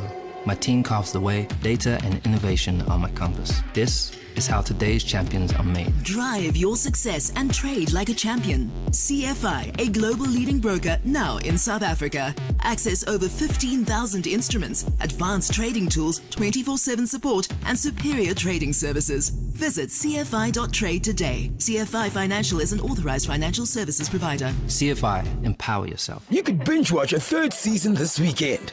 Or you could grab the new Berry Blue sports drink from Aquila Vive and get moving. Blue has never tasted so good. Bursting with bold berry flavor, packed with electrolytes and vitamins, and free from colorants. Aquila Vive sports and power drinks. Let's move. 702 Let's walk the talk on 92.7 and 106 FM. 10:34. We are in conversation with Fasiha Hassan. It's the Hanging Out feature. Tidi Madia in for Clement. Do you know the name Fasiha Hassan? When did you first come across it? I keep saying it was those days of those fees must fall protests. What do you want to know from Fasiha Hassan? Fasiha, let me tell you, there's somebody here, Suzanne from Cosmos says, she loves your choice in music. I love that. Thank you, Suzanne. No comment to you and Suzanne collectively. Thanks. Let's speak about mentorship. Who do you turn to? I know that you were, I think at some point, close to the late J.C. Duarte. Yeah, definitely. That relationship as well, how did it form, and who else do you look to for guidance? It definitely formed in the earlier years of student politics and Fees Must Fall. It's an interesting thing. We really, we backed ourselves when we were there. Hey, we really thought we were invincible. When doing Fees Must Fall, yes, I can tell you we did. We were feeling ourselves. And, like the getting in practice of telling off old leaders, which we still do, but I think now we do it in different ways. Anyway, one of those leaders was the late Deputy Secretary General Jessie Duarte. And let me tell you, she dismembered us, verbally. Sounds like Jessie Duarte. Yeah, no. She knew far more than we did about what was going on, frankly. And at the end of that meeting, I was like, no, but this is a formidable lady. If she could take the time to know all these things about our issues and our struggles, this is somebody who does deeply care. And there was times in which I was very disillusioned with the movement. I mean, I'm not going to be dishonest about it. I've spoken about it before. It's a human experience. You get disappointed, you get angry. And she was one of the people who, and she's not the only one, and I'll speak to the Mamwini Madikizela Mandela as well, but she was one of those people who put things into perspective, who showed us the bigger picture when I was very close to being like, F it, I'm done, throwing the towel. Actually, there's a much bigger journey here. And it's not about you. It's not about, your handful of student leaders. It's about the history of anti-colonialism and anti-imperialism in the continent. And you have a very small role to play, but you have a role to play.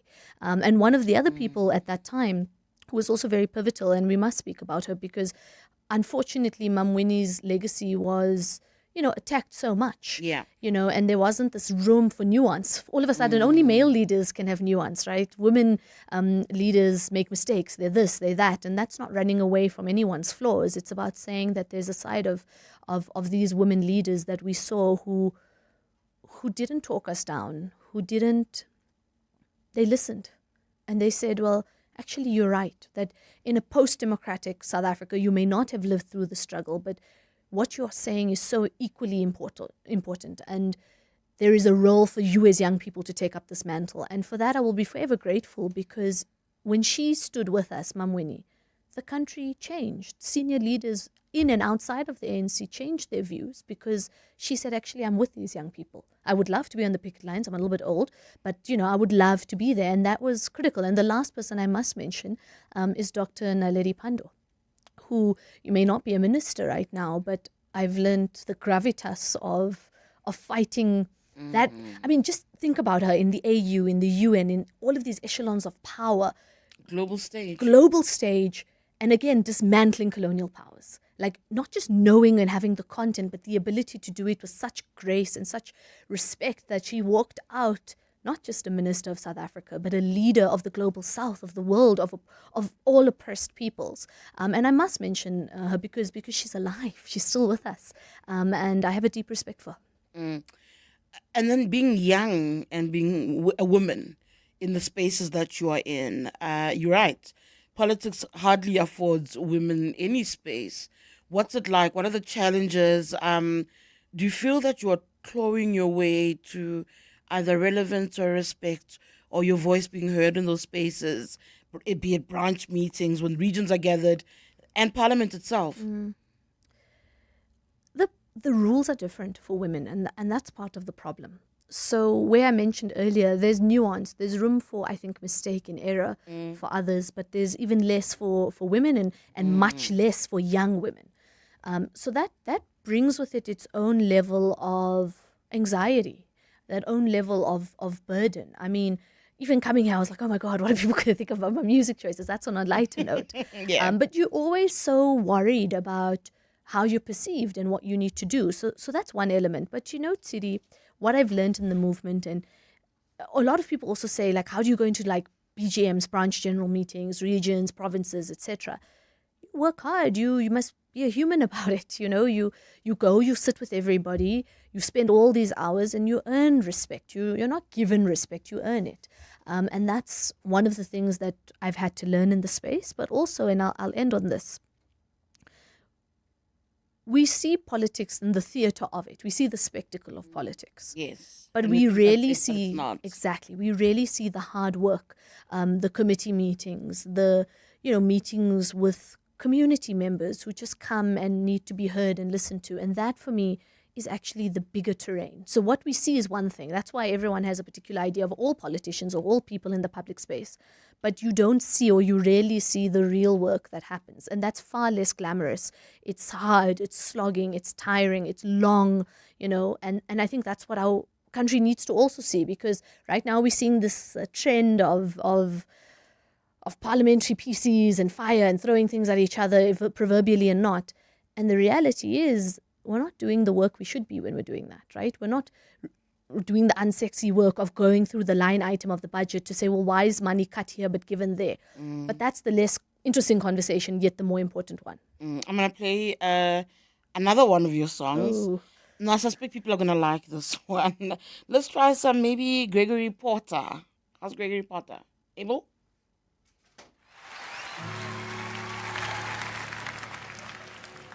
Hey, Laura, it's me. Sorry, but I had to ring your doorbell so late. but there's something bothering me.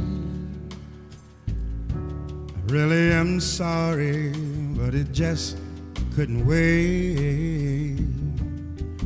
Is there someone else instead of me?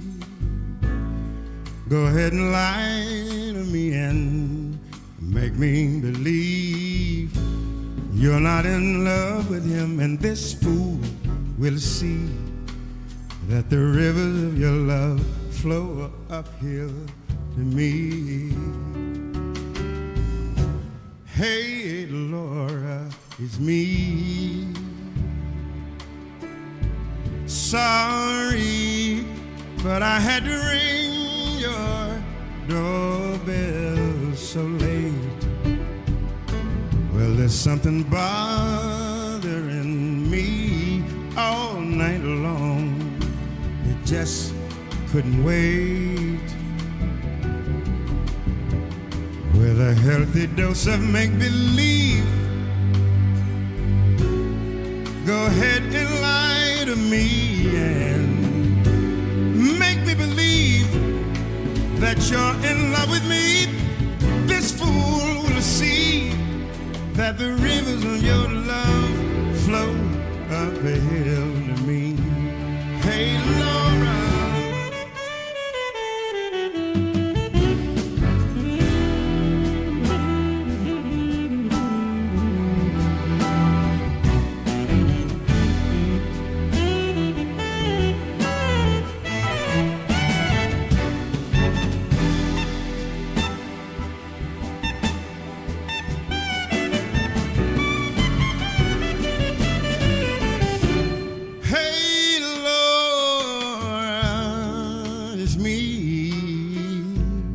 Sorry, but I had to ring your doorbell so late. Well, there's something bothering me all night long. It just couldn't wait. With a healthy dose of make-believe, go ahead and lie to me and make me believe that you're in love with me. This fool will see that the rivers of your love flow up a hill to me. Hey, Laura, it's me. Hey, Laura, it's me. Hey, Laura, it's me.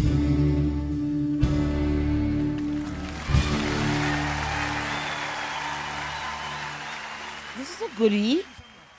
This is a goodie, Fasiha, and people are even responding that way. I mean, there's a WhatsApp here that says, Gregory Potter, you have an old soul, a perfect choice. Yes, people can't see me, but my hands are up in victory. They can Finally. see you. We are live on YouTube. They can absolutely see that victory. So a lot of questions are still coming in for you. I want you to respond to this one. I think this one might be a little bit tricky, but you know what? I've known Fasiha long enough to know that she can tackle this. It's not difficult. Oh, no. Let's see. Let's hear. So, hi, good morning, CD. Can you please ask your guest, what's her take on higher education minister and this thing of the ANC Youth League president saying the older generation must give youth a chance to take charge of other things in parliament? Meanwhile, some of the ANC Youth League can't even run the NYDA. That is the conflict, yeah. Yeah, okay. Let's talk about higher education. So we have Minister Nkabane, and she's young. She's very well educated. She's got a PhD. She's very smart. And this is actually a little bit about what I was alluding to earlier. When you're a woman in politics, the playing rules, for some reason, of patriarchy, misogyny, etc., are different. There's very little room for mistake. And we must acknowledge that she's coming into a department that has had historic issues. And I will be the first person to say that that department needs a complete restructure, right? And I've said it before. I said it when I was a student. I've said it now when I'm an MP. I've said it when I was in legislature, etc. So I think we must be fair on that level, right? But we also need to understand that it's not an easy job to to sort of have. Do I always agree with the minister? Yes and no. I mean, that's part of it, right? Anyone in any political party will have those disagreements. But what I want us to do is be fair in the analysis. In the same way that another of her male counterparts has looked at, are we saying the same things? Are we looking at a Leon Schreiber, for example, and saying, actually, he's mismanaged X, Y, and Z, or actually, he's come in and stolen the victory of an Aaron Motsoaledi, who was the former minister, and now he's just, People say that, Fasiha. People look at Leon Schreiber and actually say, you came in and these are the works of Aaron Motsoaledi. That is actually articulated. But is he being, let's put it in one more other context. Minister Nkabane is facing attacks not only on mainstream media, but on social media, left, right, and center. And I do think she's getting more heat and more fire, not only because of the issue itself, but because we have a different set of rules for women in politics. And then the Youth League aspect where they're saying we need to be given more responsibilities, but you look at the NYDA and you ask yourself, how will you can't even get this agency right? We need to make a separation. In principle, I will always forever stand by the notion that young people must be given opportunities. And one of the reasons why it's so difficult, not only for the minister, but for many other young people entering into the space, is that these are the first times we're actually getting into decision-making positions, right? Because it's been closed off for so long, there hasn't been a proper pipeline in which you can learn and exercise some sort of process of understanding how the world works, understanding how parliament works, how the executive works, right? And that's fundamentally because those places were closed off to us, right? And I want us to be fair. That being said, the NYDA has a far larger role to play than it has in the past. We haven't leveraged off it as much as possible. And I'm also the kind of person, and this is now Fasiha's view, this is not the party view or parliament's view, I believe in mainstreaming. I believe that we need to actually, instead of necessarily only having women, youth and disabilities, and that's why I say it's a Fasiha view, I think we need to mainstream this across departments. I think that we need to say in every single space, and it is there, but when you are sort of relegated to the side, when you're saying there's that, you fight for the same kind, and I think it was actually President Thabo Mbeki who said this. When you have a department that's women, youth and disabilities, for example, and they're doing the best that they can, you go to Treasury to fight alongside a Department of Education, a Department of Health, which are considered, departments or sort of industries that need more money. And so when you mainstream, you actually put it directly into health, directly into education, directly into home affairs, right? And you actually get a lot more out of it. But I'm making a different argument, right? It's not about the people who lead those departments. It's not about any of those. I'm saying, of course, it's hard for us as young people to succeed.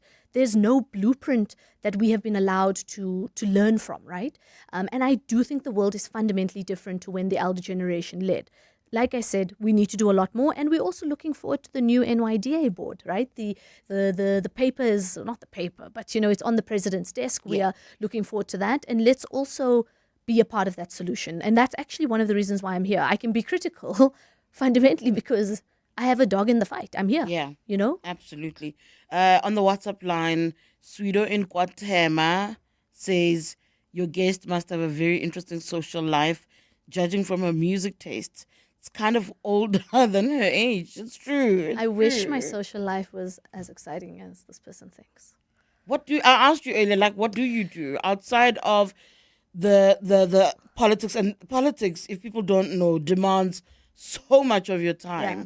But do you find moments to pick up a book? What do you do in your downtime? Yeah, so actually I went out this weekend. Look at you. I know, shocking. Went to Kramerville. It was a lovely, I mean, it's just on the way. But let me tell the story properly. We went to Bram first. It was a really cool gig. So you still go to Bram? Well, I mean, it was the first time in years. I went in. Shame the event wasn't like that vibey, but I was like, wow, I really tried. And then the second location was actually really great. So I'm very proud of myself. But to be honest with you, Tsidi, it's not as often as I would love it to be. And I also have a lot of social anxiety going into those spaces because before you were very anonymous. You could just be. You could dance anywhere you wanted to. You could hang out with your friends.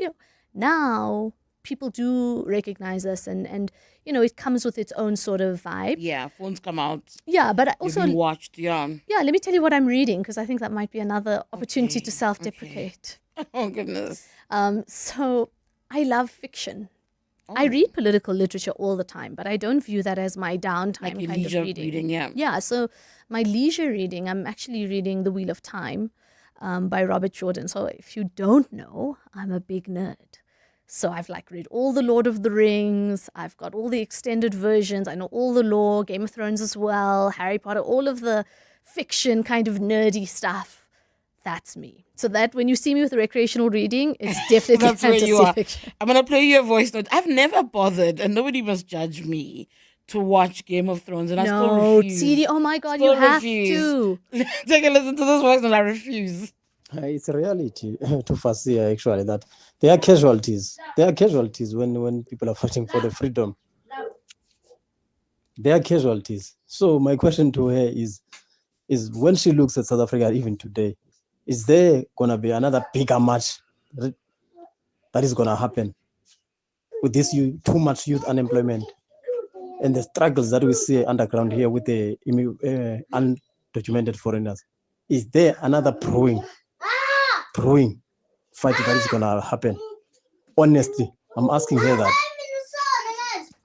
I love those kids in the background. I love kids. Kids don't have time for you. They will do what they need to do. Yeah, and they have strong opinions on issues. You can't tell them anything. But the word predictions, the likes of Ronnie Castle will tell you about the worries about bread riots, and that's a constant thing.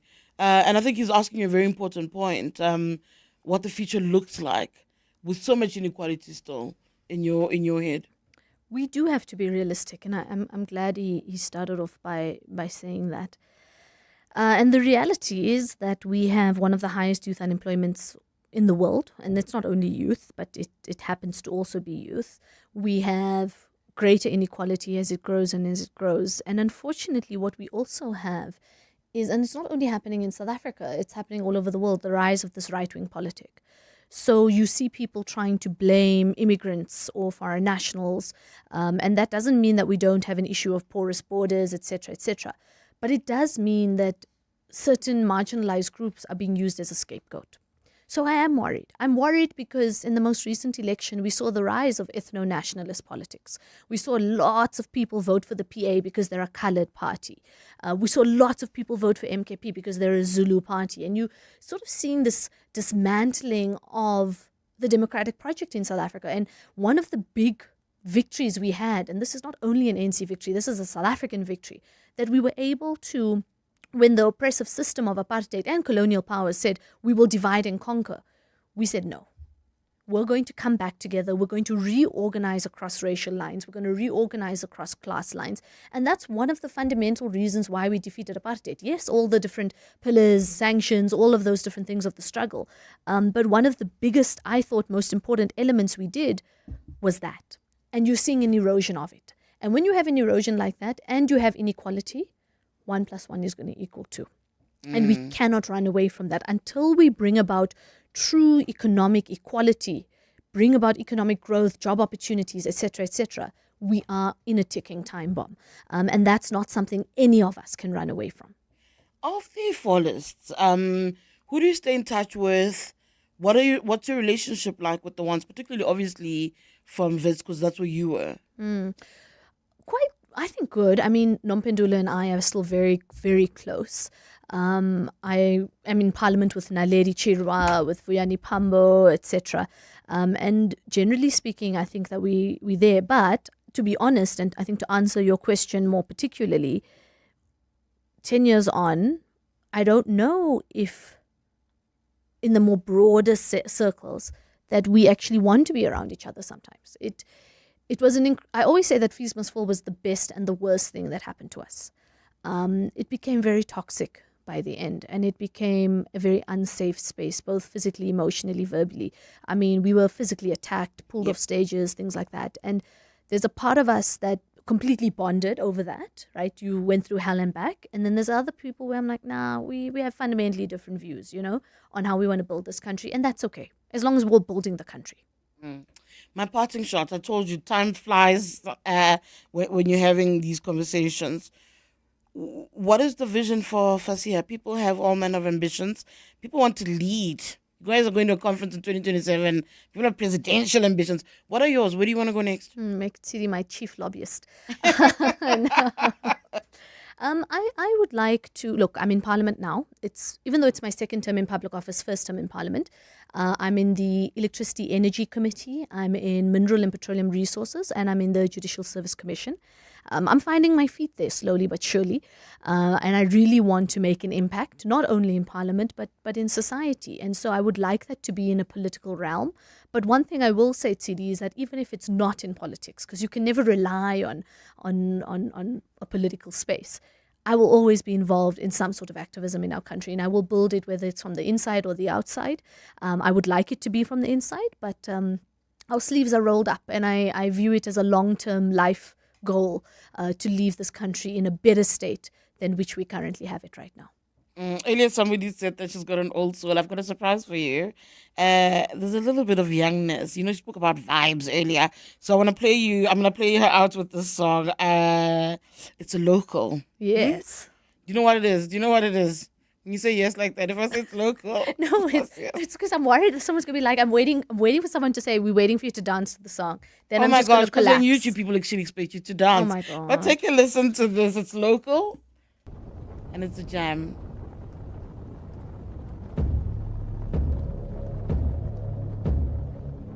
Wake up, it's a long night, darling. Wake up, it's the brightest sky. No love, it's a dark night, darling. Hold on to me for dear life. Wake up, where do we go to? Wake up, fire in your eye. Oh love, we will try to come and save you. It's all just a matter of time. Wake up, won't you listen to the people? Wake up from the mountain of the lies. No love you've been upon through every sequel. Wake up, wake up, wake up, wake up. Call your brother, call your mother. Wake up under aid from the sky. Oh love, we're digging deeper in the rubble. Hold on to my voice outside. Wake up, we just lost another family. Wake up, cause we need the world to see. No love, they won't ever understand us. Too bad, we're just bodies on a screen. Wake up, they don't care about the people. Wake up, they don't care about you too. Oh love, if you're walking with the people, hold on, cause they're coming for you. Wake up, little boy, they don't want you. Wake up, you might threaten their plan. Run, no, before they come and find you. Grow up till you're taught to fight back. It's not local, but it's an important message, right?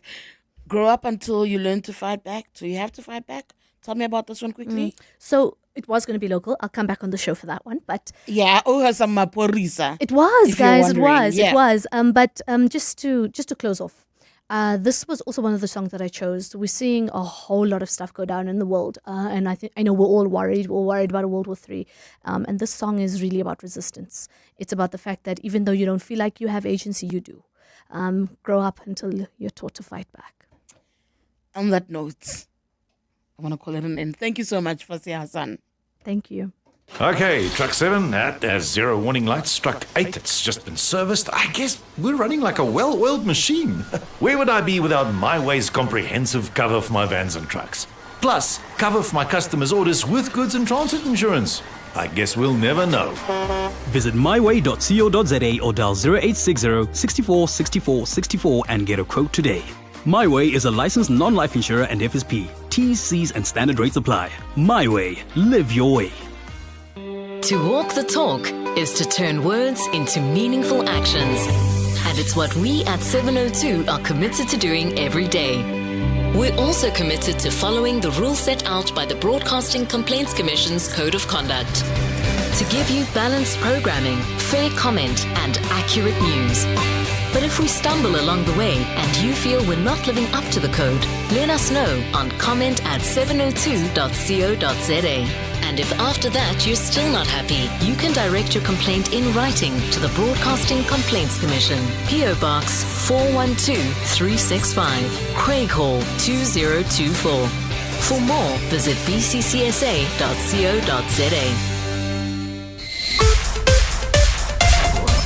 This is EWN. Good morning, I'm Sfiso Zulu. We start with news just in. Johannesburg Mayor Dada Morero and Council Speaker Nobuhle Mthembu are facing motions of no confidence. The Programming Committee has approved the sitting, which could see Morero, Mthembu and Chief Whip Sthembiso Zungu axed. The motions against the mayor and the chief whip were filed by the DA, while the motion against Speaker came from Al Jama. DA Johannesburg leader Belinda Kaiser Eshozonjoku says the mayor and his executive have failed the city's residents. He has allowed unlawful decisions to come into council. For example, he's just appointed a bomb squad. That bomb squad, as that report, has never come to council. Secondly, he has also, we believe it's a duplication already because there are heads of departments already. Advocate Terry Mutau, the man named as the chairperson of the panel selecting Sector Education and Training Authority board members, says his appointment never materialized. Mutau says Minister Nobuhle Nkabane may have had an intention to appoint him, but that process was never finalized because he had not been briefed by an attorney as required. The advocate says Nkabane knew this, but she still went ahead and named him in a letter to the Portfolio Committee. The minister was instructed by Parliament to disclose members of her SETA board selection panel, something she had initially refused to do. Babalondenze reports. Advocate Terry Motau has moved to clarify his non-involvement in the SETA board selection process, which saw several ANC-aligned individuals appointed to boards, saying he learned of his appointment through media reports. Motau says he informed Minister Nobuhle Nkabane of his inability to chair the panel in a letter that precedes the minister's statement naming him chairperson. So in other words, when the minister wrote to the portfolio committee and said that I was the chairperson, she knew the true facts, that I actually wasn't. He says the minister also gave him a call, saying her office had tried to contact him. I said, no, nobody did. Nobody tried to call me. You can convene a meeting, Minister, and we can clarify that. While Motau says he won't be taking any further action and just wants to clarify the facts, the Portfolio Committee will be acting against Nkabane for misleading it on the so-called independence of the panel. Babalo Ndanza, Eyewitness News. The MK party has distanced itself from a media briefing set to be held by its former Secretary General, Floyd Shivambu. Shivambu was recently demoted to an ordinary member by the party following his visit in Malawi to wanted fugitive pastor Shepherd Bushiri. The party announced Shivambu would be redeployed to Parliament. However, this is yet to materialize, despite the window for changes to parliamentary lists opening on the 1st of this month. Shivambu says his briefing today is to discuss critical matters currently facing the country. MK Party National Spokesperson Clement Manyathela has told EWN that the organization has no involvement with today's briefing. We know nothing. We are aware of a flag that's been flighted on social media. You've just confirmed yourself that this is not an official. You yourself has just said that it's not an official presser from the party. You know the channels. You've attended our media briefings. You know exactly what process we follow. So what does that tell you if it's not linking you for an accreditation process to our official website? That in of itself is telling. Judgment is expected to be handed down in the Johannesburg High Court today in a case of a woman accused of raping and killing her stepdaughter. Amberly Hughes was arrested 2 years ago after 4-year-old Nada Jane Chalita's body was found in a bathtub in their home.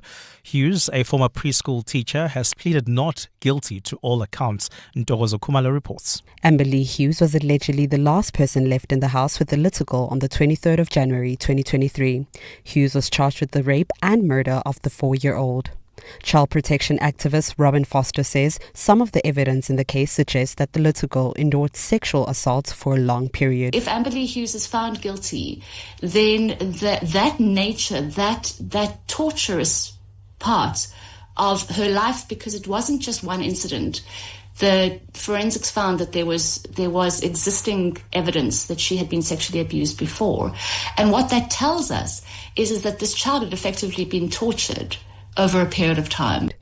Foster says that this case has now highlighted the need for female preschool teachers to be thoroughly assessed. Dogozo Kumalo, Eyewitness News. And the Royal College of Physicians in the UK says air pollution is expected to kill around 30,000 people this year alone.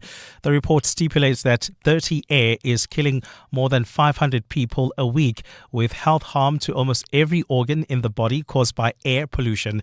It also highlights studies providing new information about significant dangers of toxic air, including fetal development and risk of cancer, heart disease, mental health conditions, and dementia.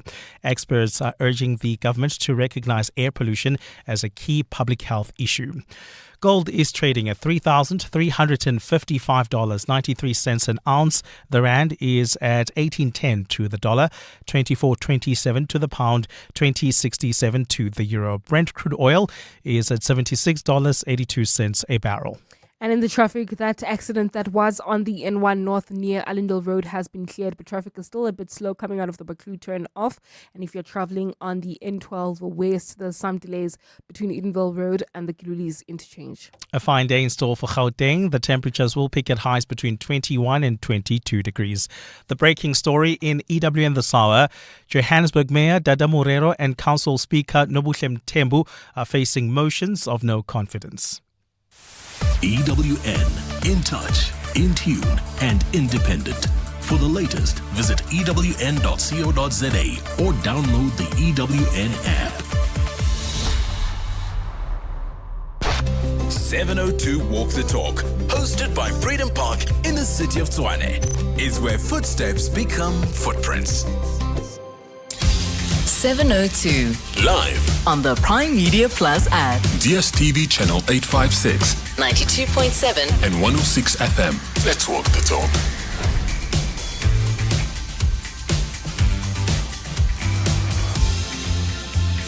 Seven minutes past 11. Sidi Madia in for Clement on the Clement Manyathela Show. I'll be with you until 12 o'clock. It's time now for the Thursday dialogue. We're discussing that contentious BELA Act, the Basic Education Laws Amendment Bill. It's an act now, has caused a lot of controversy before it was passed, when the president signed it into law, and now there's a big back and forth around the regulations. What do you understand? What are your questions? We'll be joined by various unions to try and make sense of what the way forward is and of the impasse at the moment. 011 883 0702 if you've got calls for my guests, or 072 702 1702 to send voice notes and WhatsApps on the matter. Let's walk the talk. 702. All right, it is the Thursday dialogue. As I said, I'm joined by three guests. Nkosi Pendule Ntanantala, who's the deputy president of the National Professional Teachers Association of SA, that's NAPTOSA. We've got Nomusa Trembi, who's SATU's media officer. We also have Werner Human, who's the head of operations at Solidarity. The conversation that we are having this hour is about the BELA regulations. Teachers' unions have questioned the legal standing of the newly issued guidelines for the implementation of the 2024 amendments of the South African Schools Act, while the public's been anticipating the formal regulations that will govern the implementation of the Basic Education Laws Amendment Act. The minister instead released a set of guidelines last week without gazetting them, as would typically be required of the official regulations. Thank you to all of you who are joining me now. Let me start with NAPTOSA. Nkosi Pendule, thank you again for joining us. Why is it that the union is unhappy? What is found wanting in the way the minister has made the regulations public? Thank you very much, CD, and good morning to you and the fellow colleagues on the platform, and good morning to your listenership as well. Firstly, NAPTOSA is concerned that the issuing out of the guidelines is somewhat premature.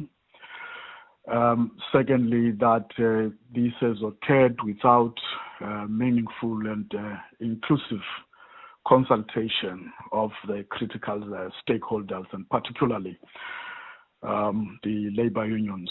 It is further acknowledged in the communication that was issued out by the minister that the consultation on the draft guidelines was somehow on a very short period, and in the communication provision is then made to say unions may then make further inputs in relation to the released guidelines. So what in essence that means is that whilst you are releasing the guidelines to say this is a proposed approach to implementation, you are also saying whilst you are driving the car, you will be fixing some of the things that have not been finalized, which is actually a concern. And that, in terms of the National Education Policy Act, the issue of consultation is a legislative matter, and therefore it must be meaningfully undertaken. And so, in our view, that kind of consultation which has not been meaningful undermines the democratic principles that underpin education policy making in South Africa, and it raises questions of therefore legitimacy and inclusiveness of the process. I want to bring in Nomusa Klimbi now, who's SATU's media officer. Nomusa, good morning to you, and thank you for joining us. I mean, there is a provision there for unions to make some sort of input. Yes, they've got proposal, draft regulations, but there's an opportunity to still make input, and that's not good enough. Yes, good morning today, and good morning to the listeners and fellow panelists. Yes, there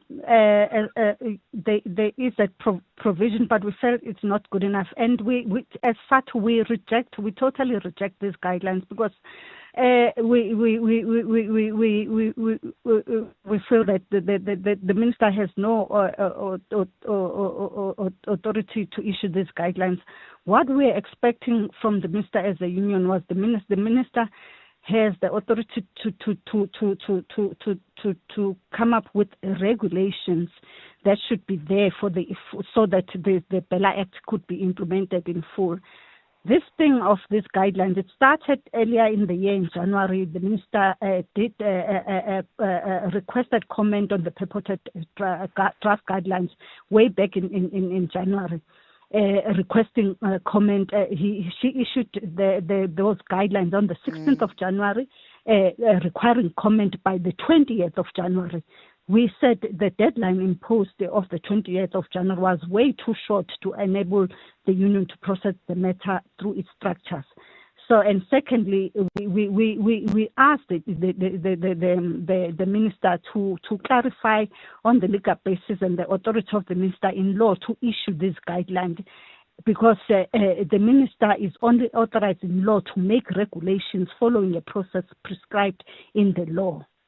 So it is unclear which process was followed in this regard, which translated in these purported guidelines. Do you think? Yeah. So we requested a clarity on the process to be followed once the comments have been received, as well as the legal status of these purported guidelines. It is unclear whether the guidelines are intended to be binding and to have legal effect. So what she sent out on this day, she said these guidelines are non-binding, which really we feel it's a waste of time. It's delaying the implementation of this because they are not binding. And instead of the minister coming up and issuing the regulations, we feel she's wasting time by coming with these guidelines instead of coming with what she's supposed to come up with, which is the regulation. I do wonder, Nomusa, if you do feel that she is wasting time deliberately, that there is an agenda at play. Remember, part of the difficulty with this is Siwe Kwagube, yes, she's the basic education minister, but she comes from the Democratic Alliance, which was opposed to the BELA Act. And part of what they had said when the president finally signed it into law is that they will be able to at least tinker or at least have some sort of impact on how the regulations are done in order to delay the full implementation of BELA? Yes, as such, we suspect that she is pushing the agenda of the DA, because from the beginning of the process, you remember very well when there was the signing of the bill into law. She boycotted the signing process, and right through the DA has done its best to ensure that the bill is not signed into law. So with what she has come up with now, it makes us to believe that really she is pushing the line of the DA instead of ensuring that the bill is implemented, that the act is implemented in full. I want to bring in now Werner Human, who is head of operations at Solidarity. Solidarity, if you remember, is completely, totally opposed. Not only that, but it's taken this matter to the court. It flagged concerns at the time about the powers that are to be given to provincial heads of education to override the school governing bodies' decisions on language and admission policies. Remember, those were the crux of their issues. Werner, good morning to you. Welcome to Radio 702. When you look at the draft proposals, are you satisfied with what you see? Are you happy with the minister's suggestions? Good morning to all, and thank you for the opportunity. I think before I answer that, I need to make a few very important corrections that has been stated by my fellow panelists. Firstly, I think it's a very dangerous tendency that we will get when we've got this approach, especially from SATU, to try and imply that the minister has actually got a sinister agenda and she wants to push it through. You must recall that the minister is a co-signatory of the BELA Act, to which we are opposed to, as you stated. She co-signed the BELA Act. And there's no reason to say that she's not a bona fide minister in her position. And I think if that approach is the approach of SATU, it means that they will oppose anything that the minister tries to do because they feel there's some sort of different agenda there. And secondly, the nature of the guidelines and what the guidelines represent is not accurately represented here. First of all, guidelines are not law or regulations that must go through a public consultation or a strict consultation process. The guidelines can be published by the minister at her own behest. She's got that prerogative. The consultation that she did have somewhere during the course of the year, to which Sato referred to, is something that is actually something of courtesy. She doesn't need to do that. And Minister Motshekga, the previous minister, she had, I counted, more than 10 sets of guidelines, which she published during her tenure as minister. So we're making out these guidelines as being something that is sinister, that is underhanded, representing something that is strange and something that we shouldn't pursue, whilst it's simply a document that has a unique status.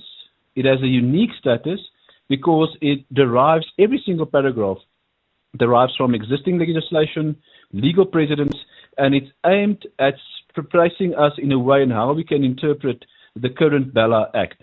And this is precisely necessary now before we go into the process, which is the next phase, and that is where the different norms and standards for capacity and language and admissions are to be drafted, and this would place us in a position on that line. Having said that, more directly to your question, we remain opposed for the BELA Act for the same reasons that we've stated during last year.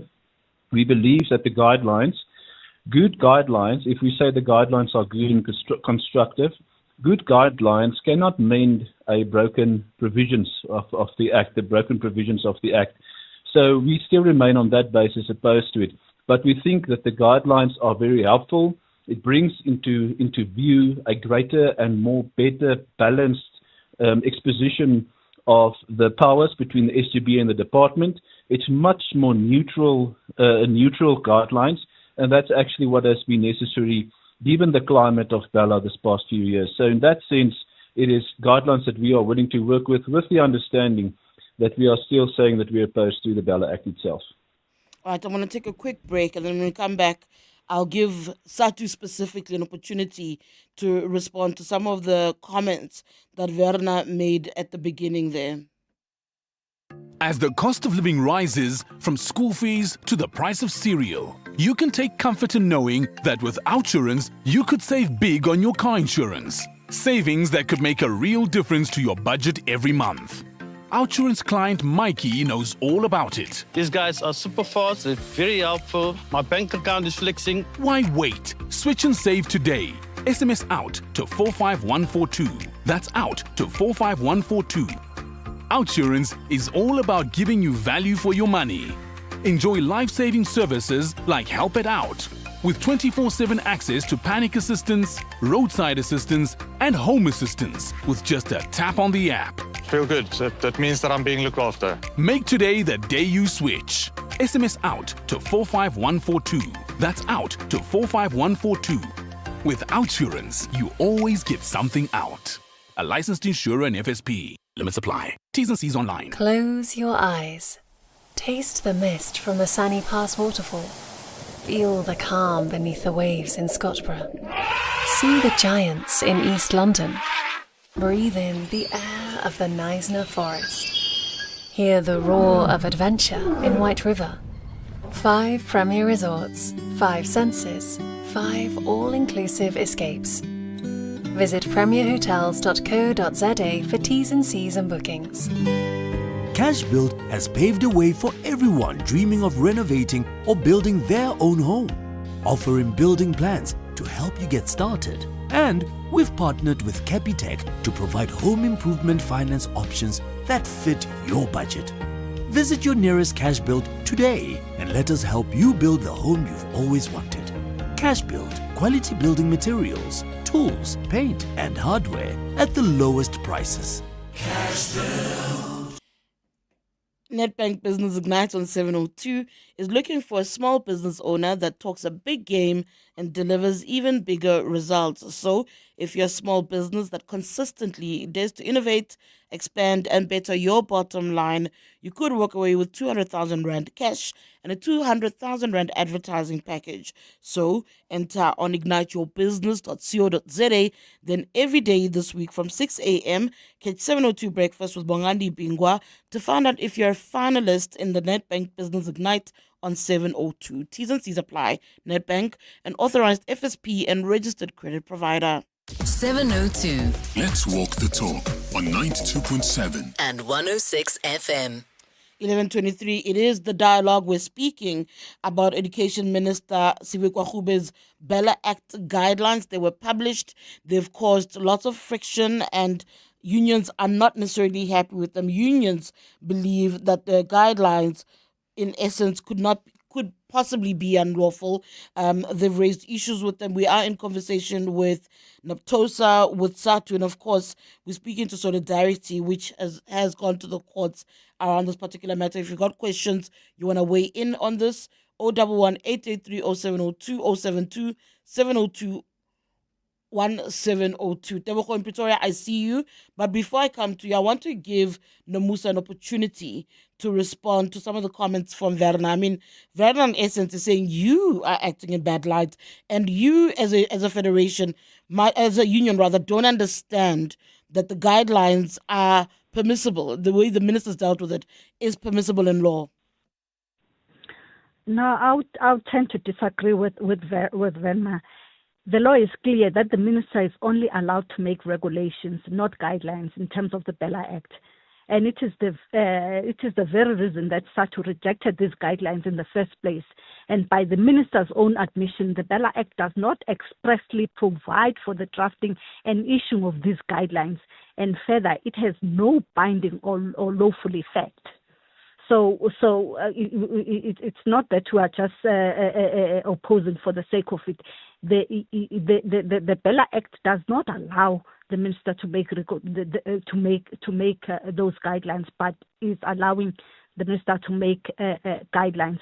And SATU has been compliant and engaged in the development of the regulations. You know, at the beginning of the year, task teams were formed to come up to develop these regulations.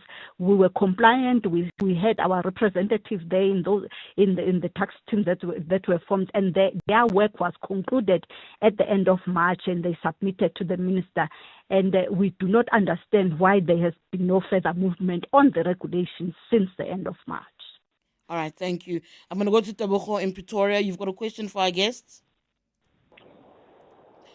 My question is not a question. It's more of a question, but in a comment format.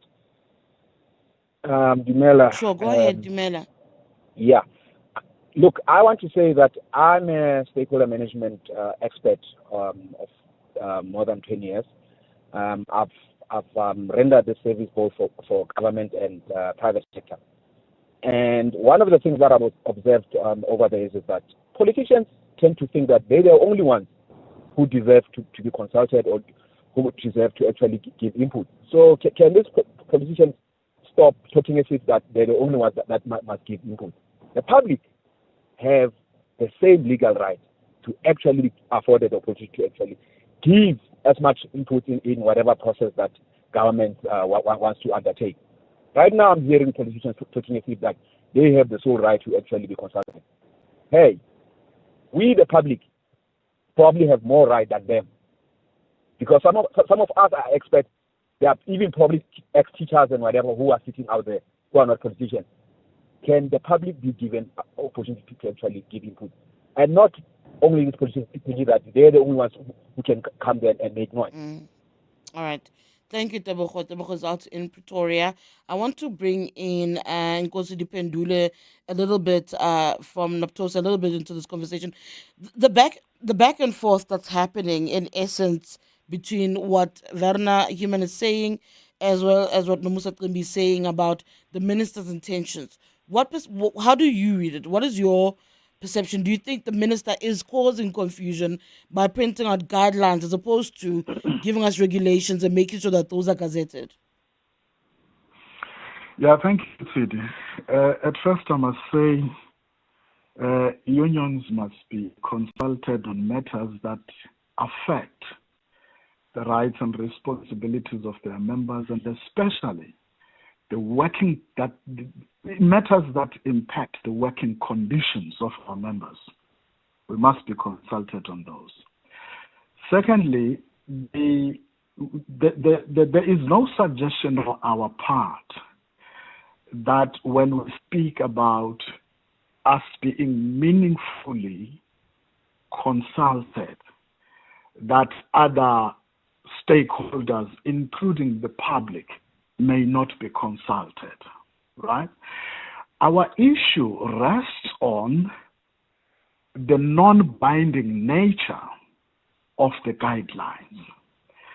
And I don't want to pursue the line of thought that seeks to suggest that there may be ulterior motives on the part of the minister, but I would suggest that there may have been misguided advice, because indication has been made that legal advice was sought and all the likes. You see, the problem with issuing out the guidelines and indicating that they are non-binding, right, is that you run the risk of having inconsistent application of the guidelines, because they are non-binding. They are subject to a number of interpretations.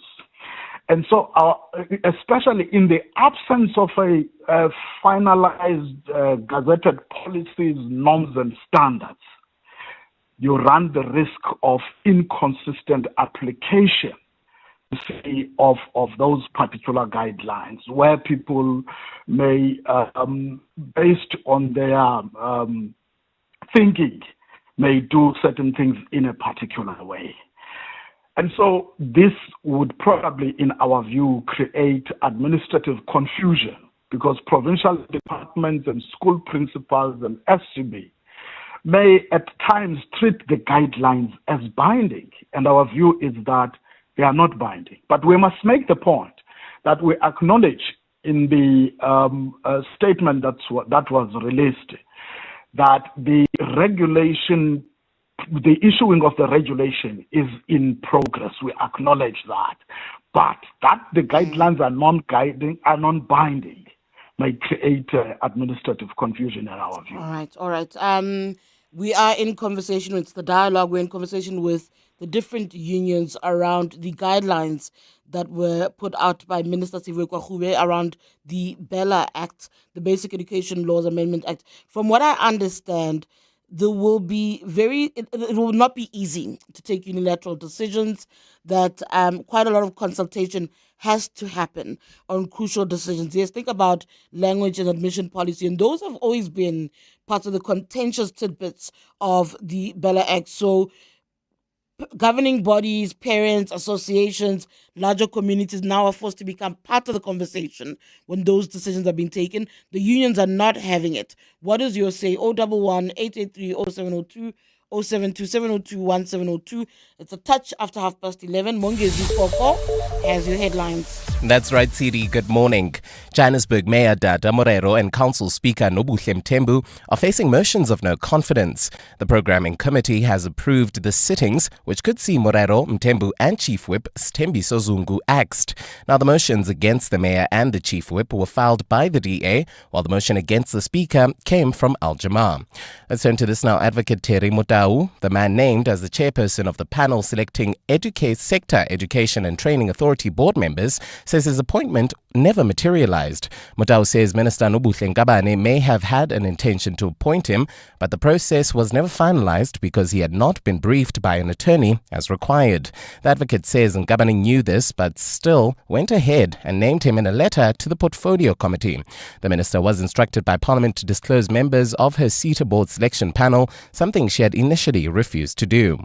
And the MK party has distanced itself from a media briefing set to be held by its former Secretary General Floyd Shivambu. Shivambu was recently demoted to an ordinary member of the party following his visit in Malawi to wanted fugitive Pastor Shepherd Bushiri.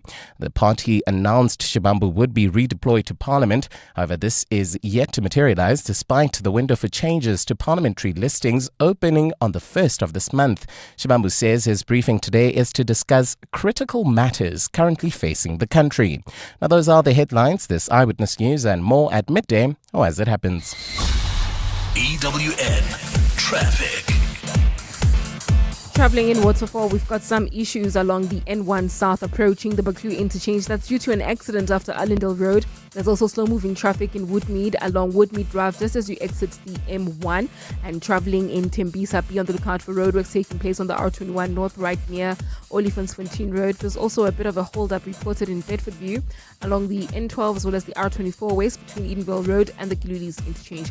Out in Mayfair, some issues along the Main Reef Road approaching the M2 exit. There's also some issues along Crownwood Road. This is between Planet Avenue and Crownwood Road. Please be on the lookout there and continue driving with care. We'll have more updates for you at the top of the hour.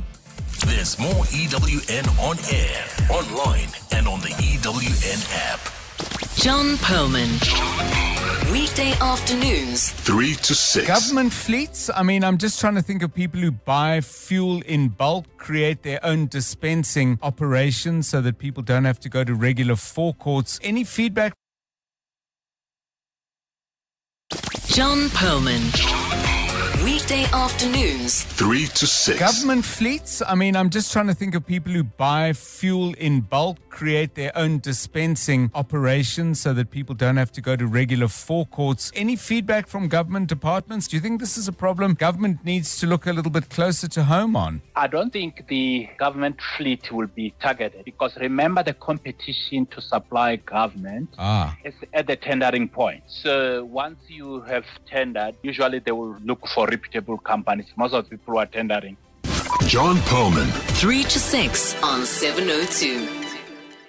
702 is heading to Freedom Park this Saturday, 21 June, and you're invited. Join us for a special broadcast with Gugs Mhlungu and Kenny Maestri as they take in the beauty, the views, and the stories of Freedom Park. It's the perfect family outing ahead of this year's 702 Walk the Talk, happening on Saturday, 27 July. To join Weekend Breakfast with Gugs Mhlungu and 702 Music with Kenny Maestri, email us at contact@702.co.za to reserve your spot. 702 Walk the Talk, hosted by Freedom Park in the city of Tshwane. Quiet, please. Quiet, please. Quiet, please. With 50% off on limited Tennis Town tickets, no wonder Amex card members are so thrilled. Enjoy a world-class tennis experience at Monte Casino between 11 and 13 July 2025. Buy your tickets for Amex Tennis Town online today at howler.co.za for the Championships Wimbledon experience with the Mzansi advantage. Tennis is better with Amex. As a business owner, I've noticed how being energy efficient has improved my savings and the growth of my business. You too can improve your margins by adopting energy efficient behaviors. Simply switch to energy saving lighting, switch off non-essential equipment, and maintain HVAC systems. These are some of the ways you can use electricity wisely to see your business soar as well as contribute to a greener planet. Just like every rand counts, every kilowatt counts. Let's use electricity wisely. Eskom. Volksfest deals are back. Get a free upgrade to the Polo Vivo Life when you buy a new Polo Vivo and pay 0% deposit. Get more features at no extra cost. Buy it now and only pay 3 months later. Offer valid only through Volkswagen Financial Services. Looking for something sportier? The stylish T-Cross is yours from just 399,900 Rand. These Volksfest deals won't last. Visit your nearest dealer today or visit vw.co.za. This week on 702, R&B Africa, a focus dives into Africa's rich supply of critical minerals and how they could fuel the continent's next wave of economic growth. Join award-winning journalist Crystal Alderson as she explores how minerals like lithium, cobalt, and rare earth elements are driving global demand and why smart strategies and investments are key to unlocking long-term value. Don't miss R&B Africa Focus on 702 Drive with John Perlman this Thursday.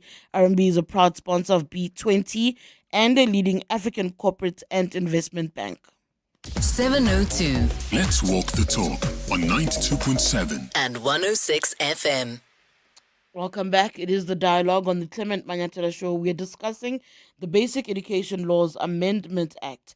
The minister has published regulations, not necessarily guidelines, rather, not the regulations that many have been anticipating and waiting for. The unions are not happy about this, saying that she needs to actually publish the actual guidelines and make sure that they're gazetted and so that we can be held to some norms and standards. I'm joined on the line by Nkosi Pendule Ntantala, the Deputy President of NAPTOSA. I've got Werner Human from Solidarity, as well as Nomusa Trimbi from SATU. A little bit later on, we'll also hear from Hendrik Makaneta, who's an education activist, who will help us understand what are the actual expectations as well. I want to go back to Nomusa. Part of what I understand is SATU has asked its members to ignore the guidelines, that those who are serving on governing bodies must ignore the guidelines. The question for me there is that the right move to make? Is that acting in good faith, says Nomusa, when you tell your members to ignore guidelines that are meant to help better experiences and how work is done at basic education level?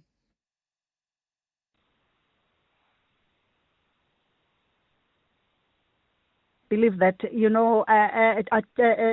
guidelines may cause confusion in that we are still going to have the regulations coming into place, and they may interpret these guidelines as binding. So we must wait for something that is final, so that there'll be lesser confusion, there'll be less work administratively. Let the minister speed up the process of setting up the regulations. So we do not want a situation where there'll be many things talking to one thing and at the end of the day, we believe that that will cause confusion. Verna, these are temporary. These are guidelines.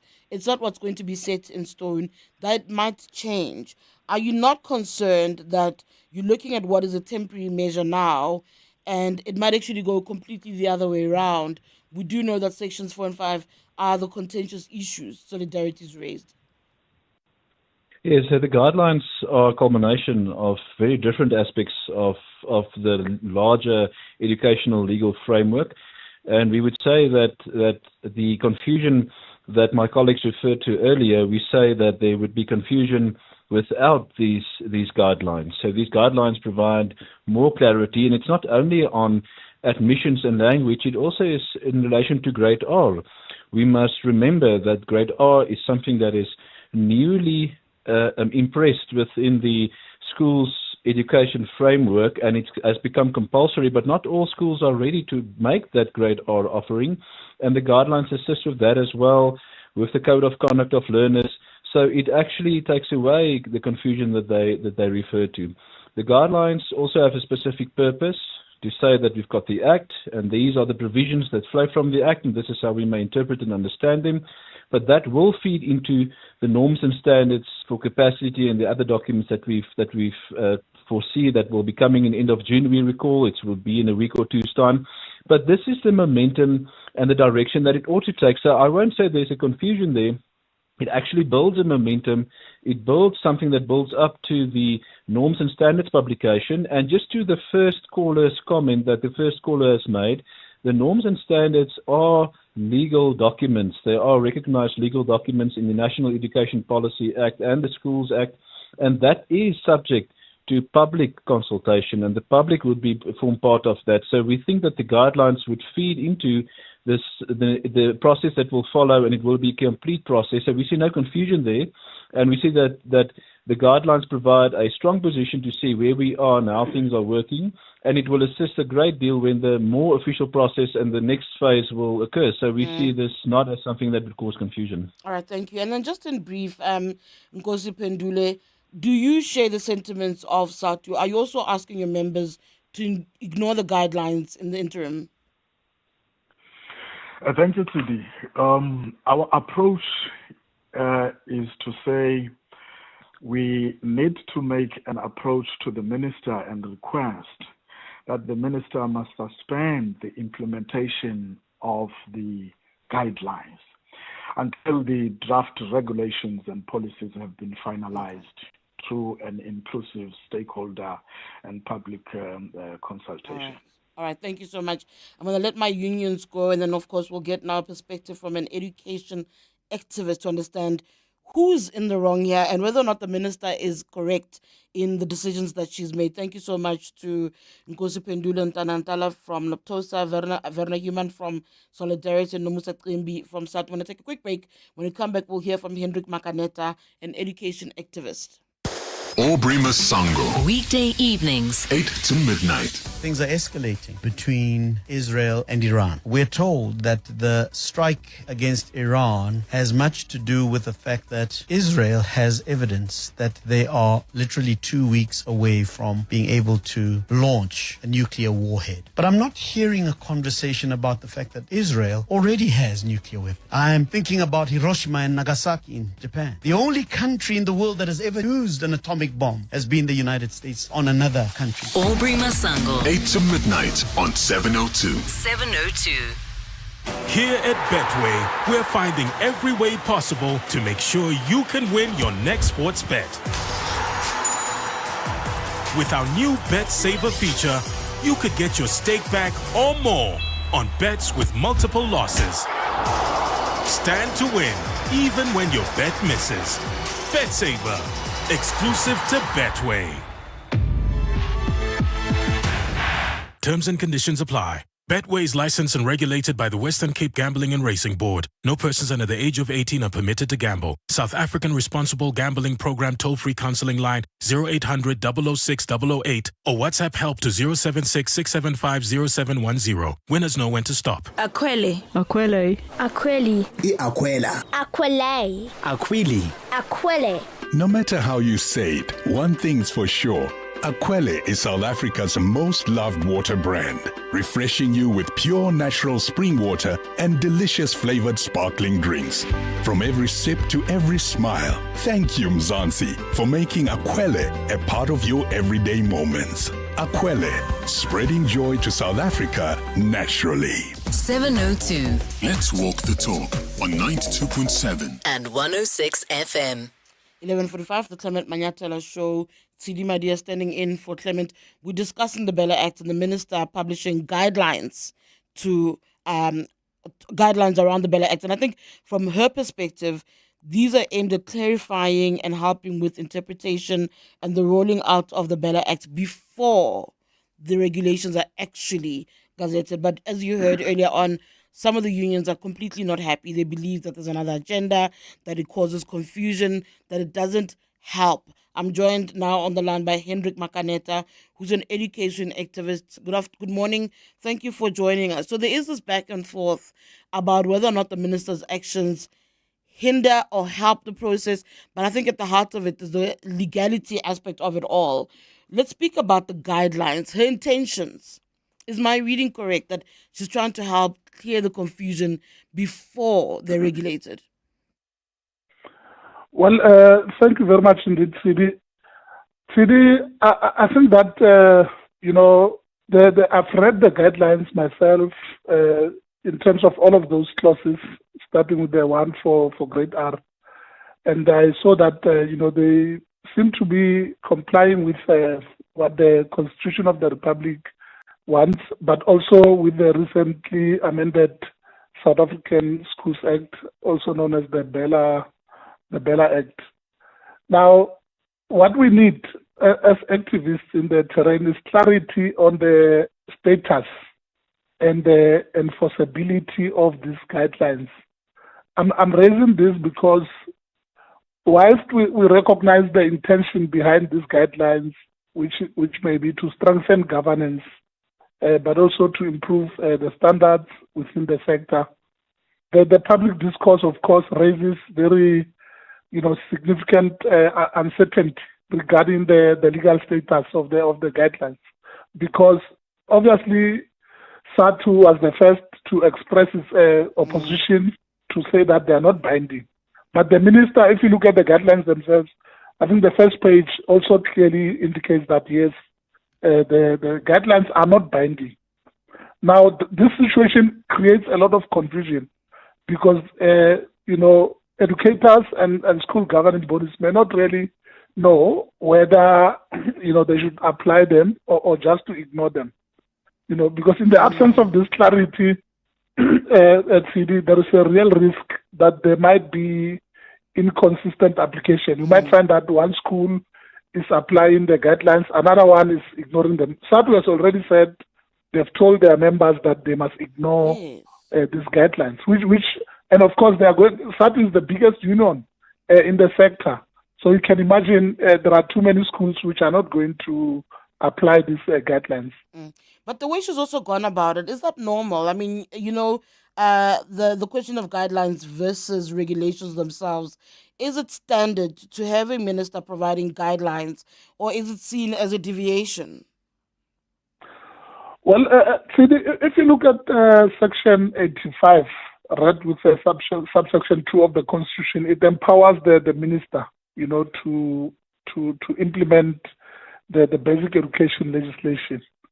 But the fact that at the moment the national regulations have not been developed yet, of course, that should not serve as a stumbling block in the implementation of legislation.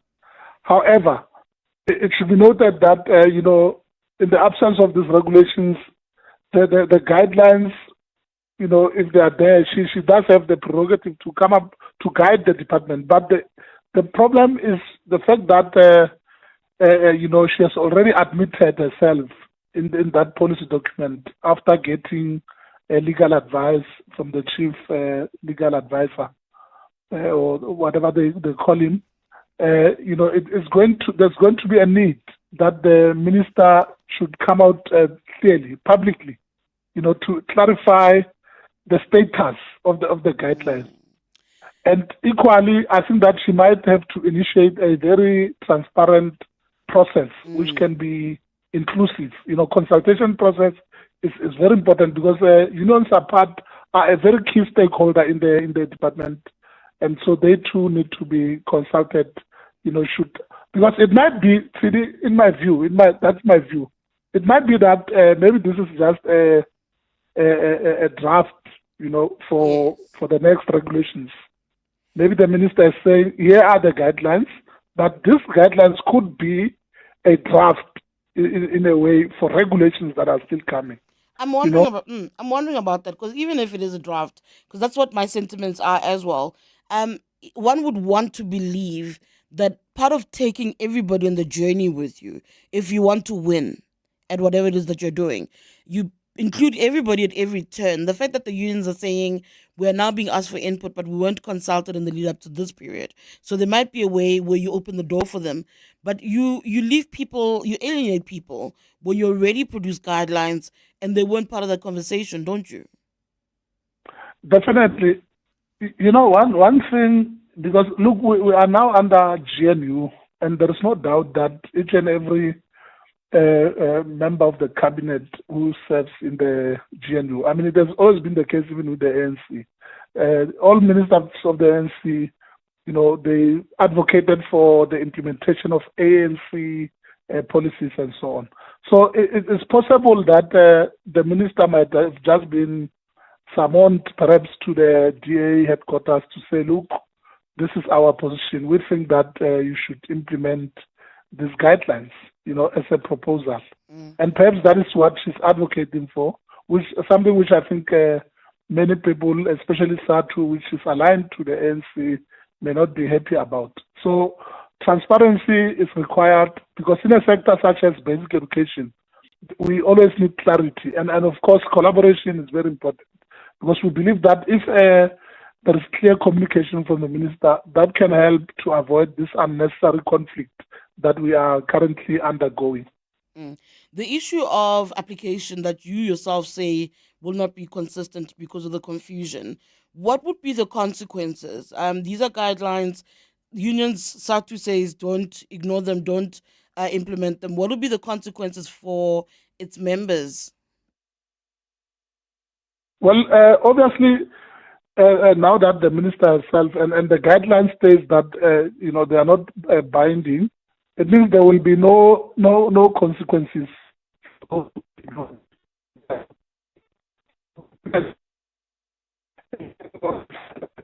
All right, I think there's a bit of an issue with your line. I'm going to try to stabilize your line a little bit. What are your thoughts about that? I mean, at the heart of this, believe it or not, it's still really around the language policy. It's still the issue of admission that's at the heart of this battle as well, with some people saying that the minister is seemingly trying to find a way to either delay the process. I'm going to try to bring Hendrik. Yeah, Hendrik is back on now. Thank you so much, Hendrik. Thank you for coming back. We were weighing in on the consequences. Yes, Sidi, there will be no consequences for those who ignore the guidelines because the minister herself has acknowledged that they have no binding effect. So meaning that if something is not binding, then you can just ignore it. You can read it and not apply it. But of course, remember, Sidi, the biggest bone of contention has always been that Section 5 and the other section that is admission of learners. Yep. Exactly. But if you look at the guidelines, they clearly propose that, as and when the SGB reviews the admission policy, such policies should be in line with the Constitution of the Republic. But and of course, the admission policy itself should not unfairly discriminate against any learner. I think those are the very fundamentals that we support. If you look at the guidelines, they are not bad. They are simply interpreting what should be done, also in terms of the equality clause, that no learner should be left out, in the implementation of this, no learner should be disadvantaged in a sense. But Hendrik, for some people, part of the broadening of that process around these two contentious clauses that has a larger members of the community weighing in, families, other stakeholders weighing in. For some people, that input that is required, associations, parents, governing bodies, that larger community, that idea for people is where the accusation or the claim, I think, of trying to delay the inevitable lies, of trying to politicize what already was actually seen as a hot potato all along. And there's concern about, if this is the direction we're going to go into, what will happen when it actually has to be enacted across schools? Well, remember, Fidi, that the law is there already. So obviously, the process that we are now undertaking is how to apply that law, or how to implement all of those clauses that are found in the BELA Act. And I have no doubt that since the HODs will be empowered, obviously they will be able to know what is expected of them. I'm talking about the HODs from the different provinces, all the 9 provinces, the HODs of the provincial departments of education.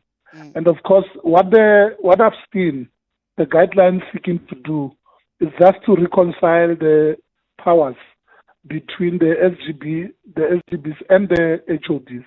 Remember that the Act itself empowers the HOD to have a final say on these admission policies. And also in terms of the admission policies, the HOD can be able to reverse even the decisions of the SGB for that matter. Does this weaken the solidarity matter? I mean, this is a matter that is before the courts on their ends. What does it mean for that particular attempt? Does she answer the questions and the gaps that they had raised? Well, I think the guidelines seek to answer that, in a sense that they want to reverse this process in a way, in my view, to give.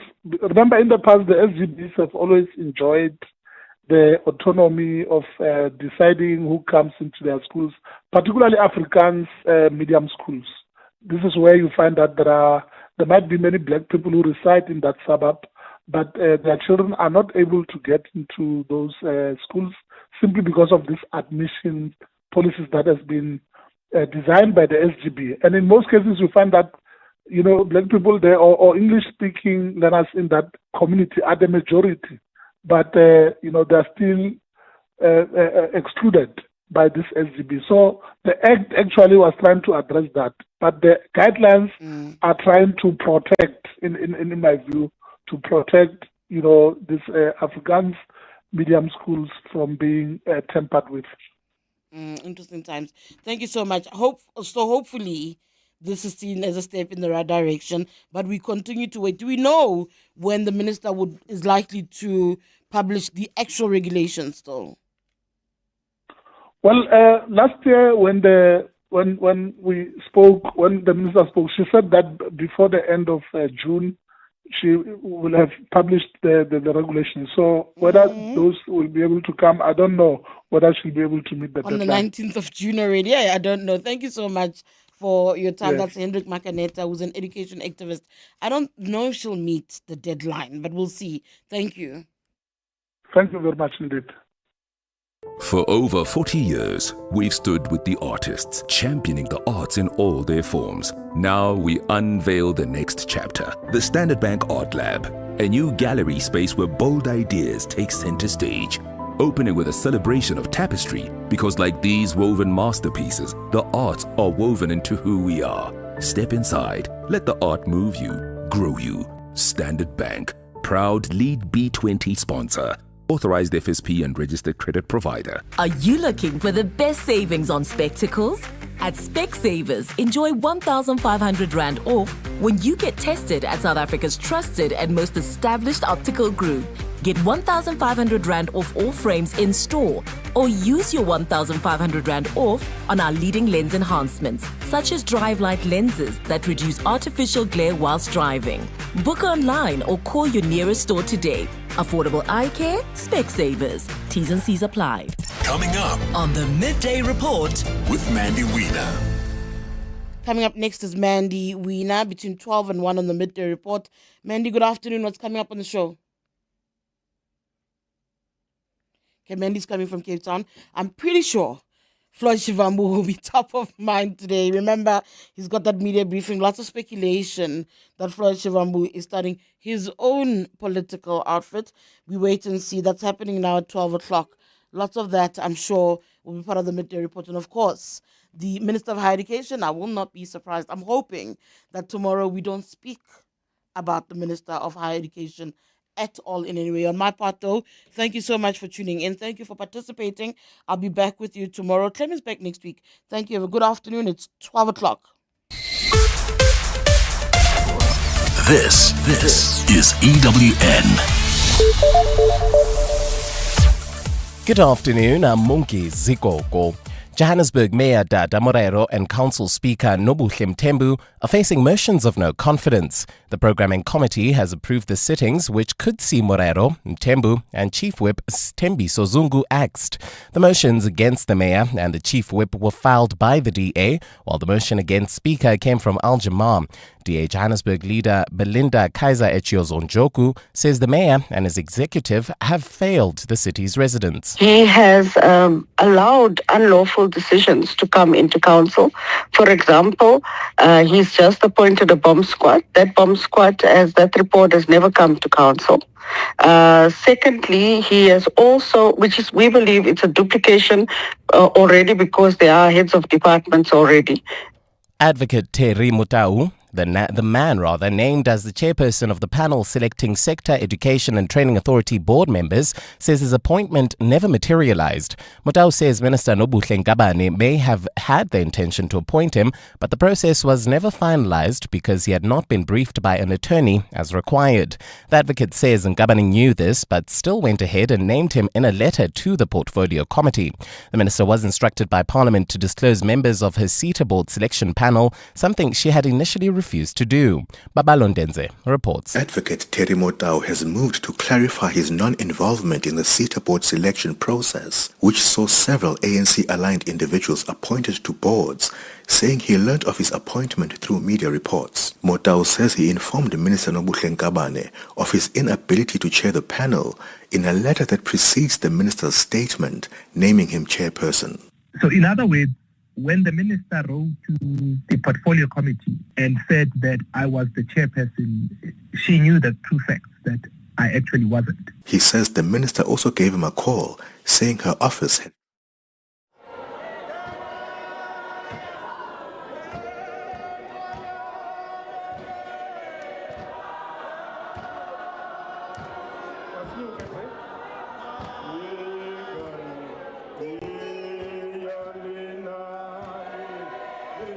is holding a media briefing. He's indicated he'll discuss critical national matters. There is mounting speculation that Shivambu could be leaving the MK party and after his unceremonious demotion and, of course, those recent scathing remarks by MK party leader Jacob Zuma on Youth Day. This, I believe, according to the program, is the program director. Let's listen in. Comrades and fellow South Africans, this marks an official opening of the press conference. Thank you for being here during this important time in our nation, the Youth Month, when we honor Amaqhawe and Amaqhawekazi of 1976 generation, and we remember Kliptown of 1955, when the Freedom Charter was adopted. These moments remind us that the struggle of the prosperity of the African people is far from over. It is this spirit that we welcome a leader who has carried these struggles forward with boldness and strong values, the former Secretary General of Umkhonto weSizwe Party. A dedicated servant of the people, a sharp political mind, a strong voice for the poor, the youth, working class, and elderly. Comrade Floyd Shivambu is a leader who stands firm in what he believes, who works very hard to bring the real change, and he leads through action. A leader who has never been afraid to challenge injustice, no matter the cost. Comrade Shivambu, the nation has been waiting for this moment. Please come forward. Thank you. No, I have to take off this cap because so that I can be seen properly and be much more visible. And the viewers don't see which cap is that. No, it's this cap. But it's a relevant cap in terms of what we are going to talk about. Thank you very much.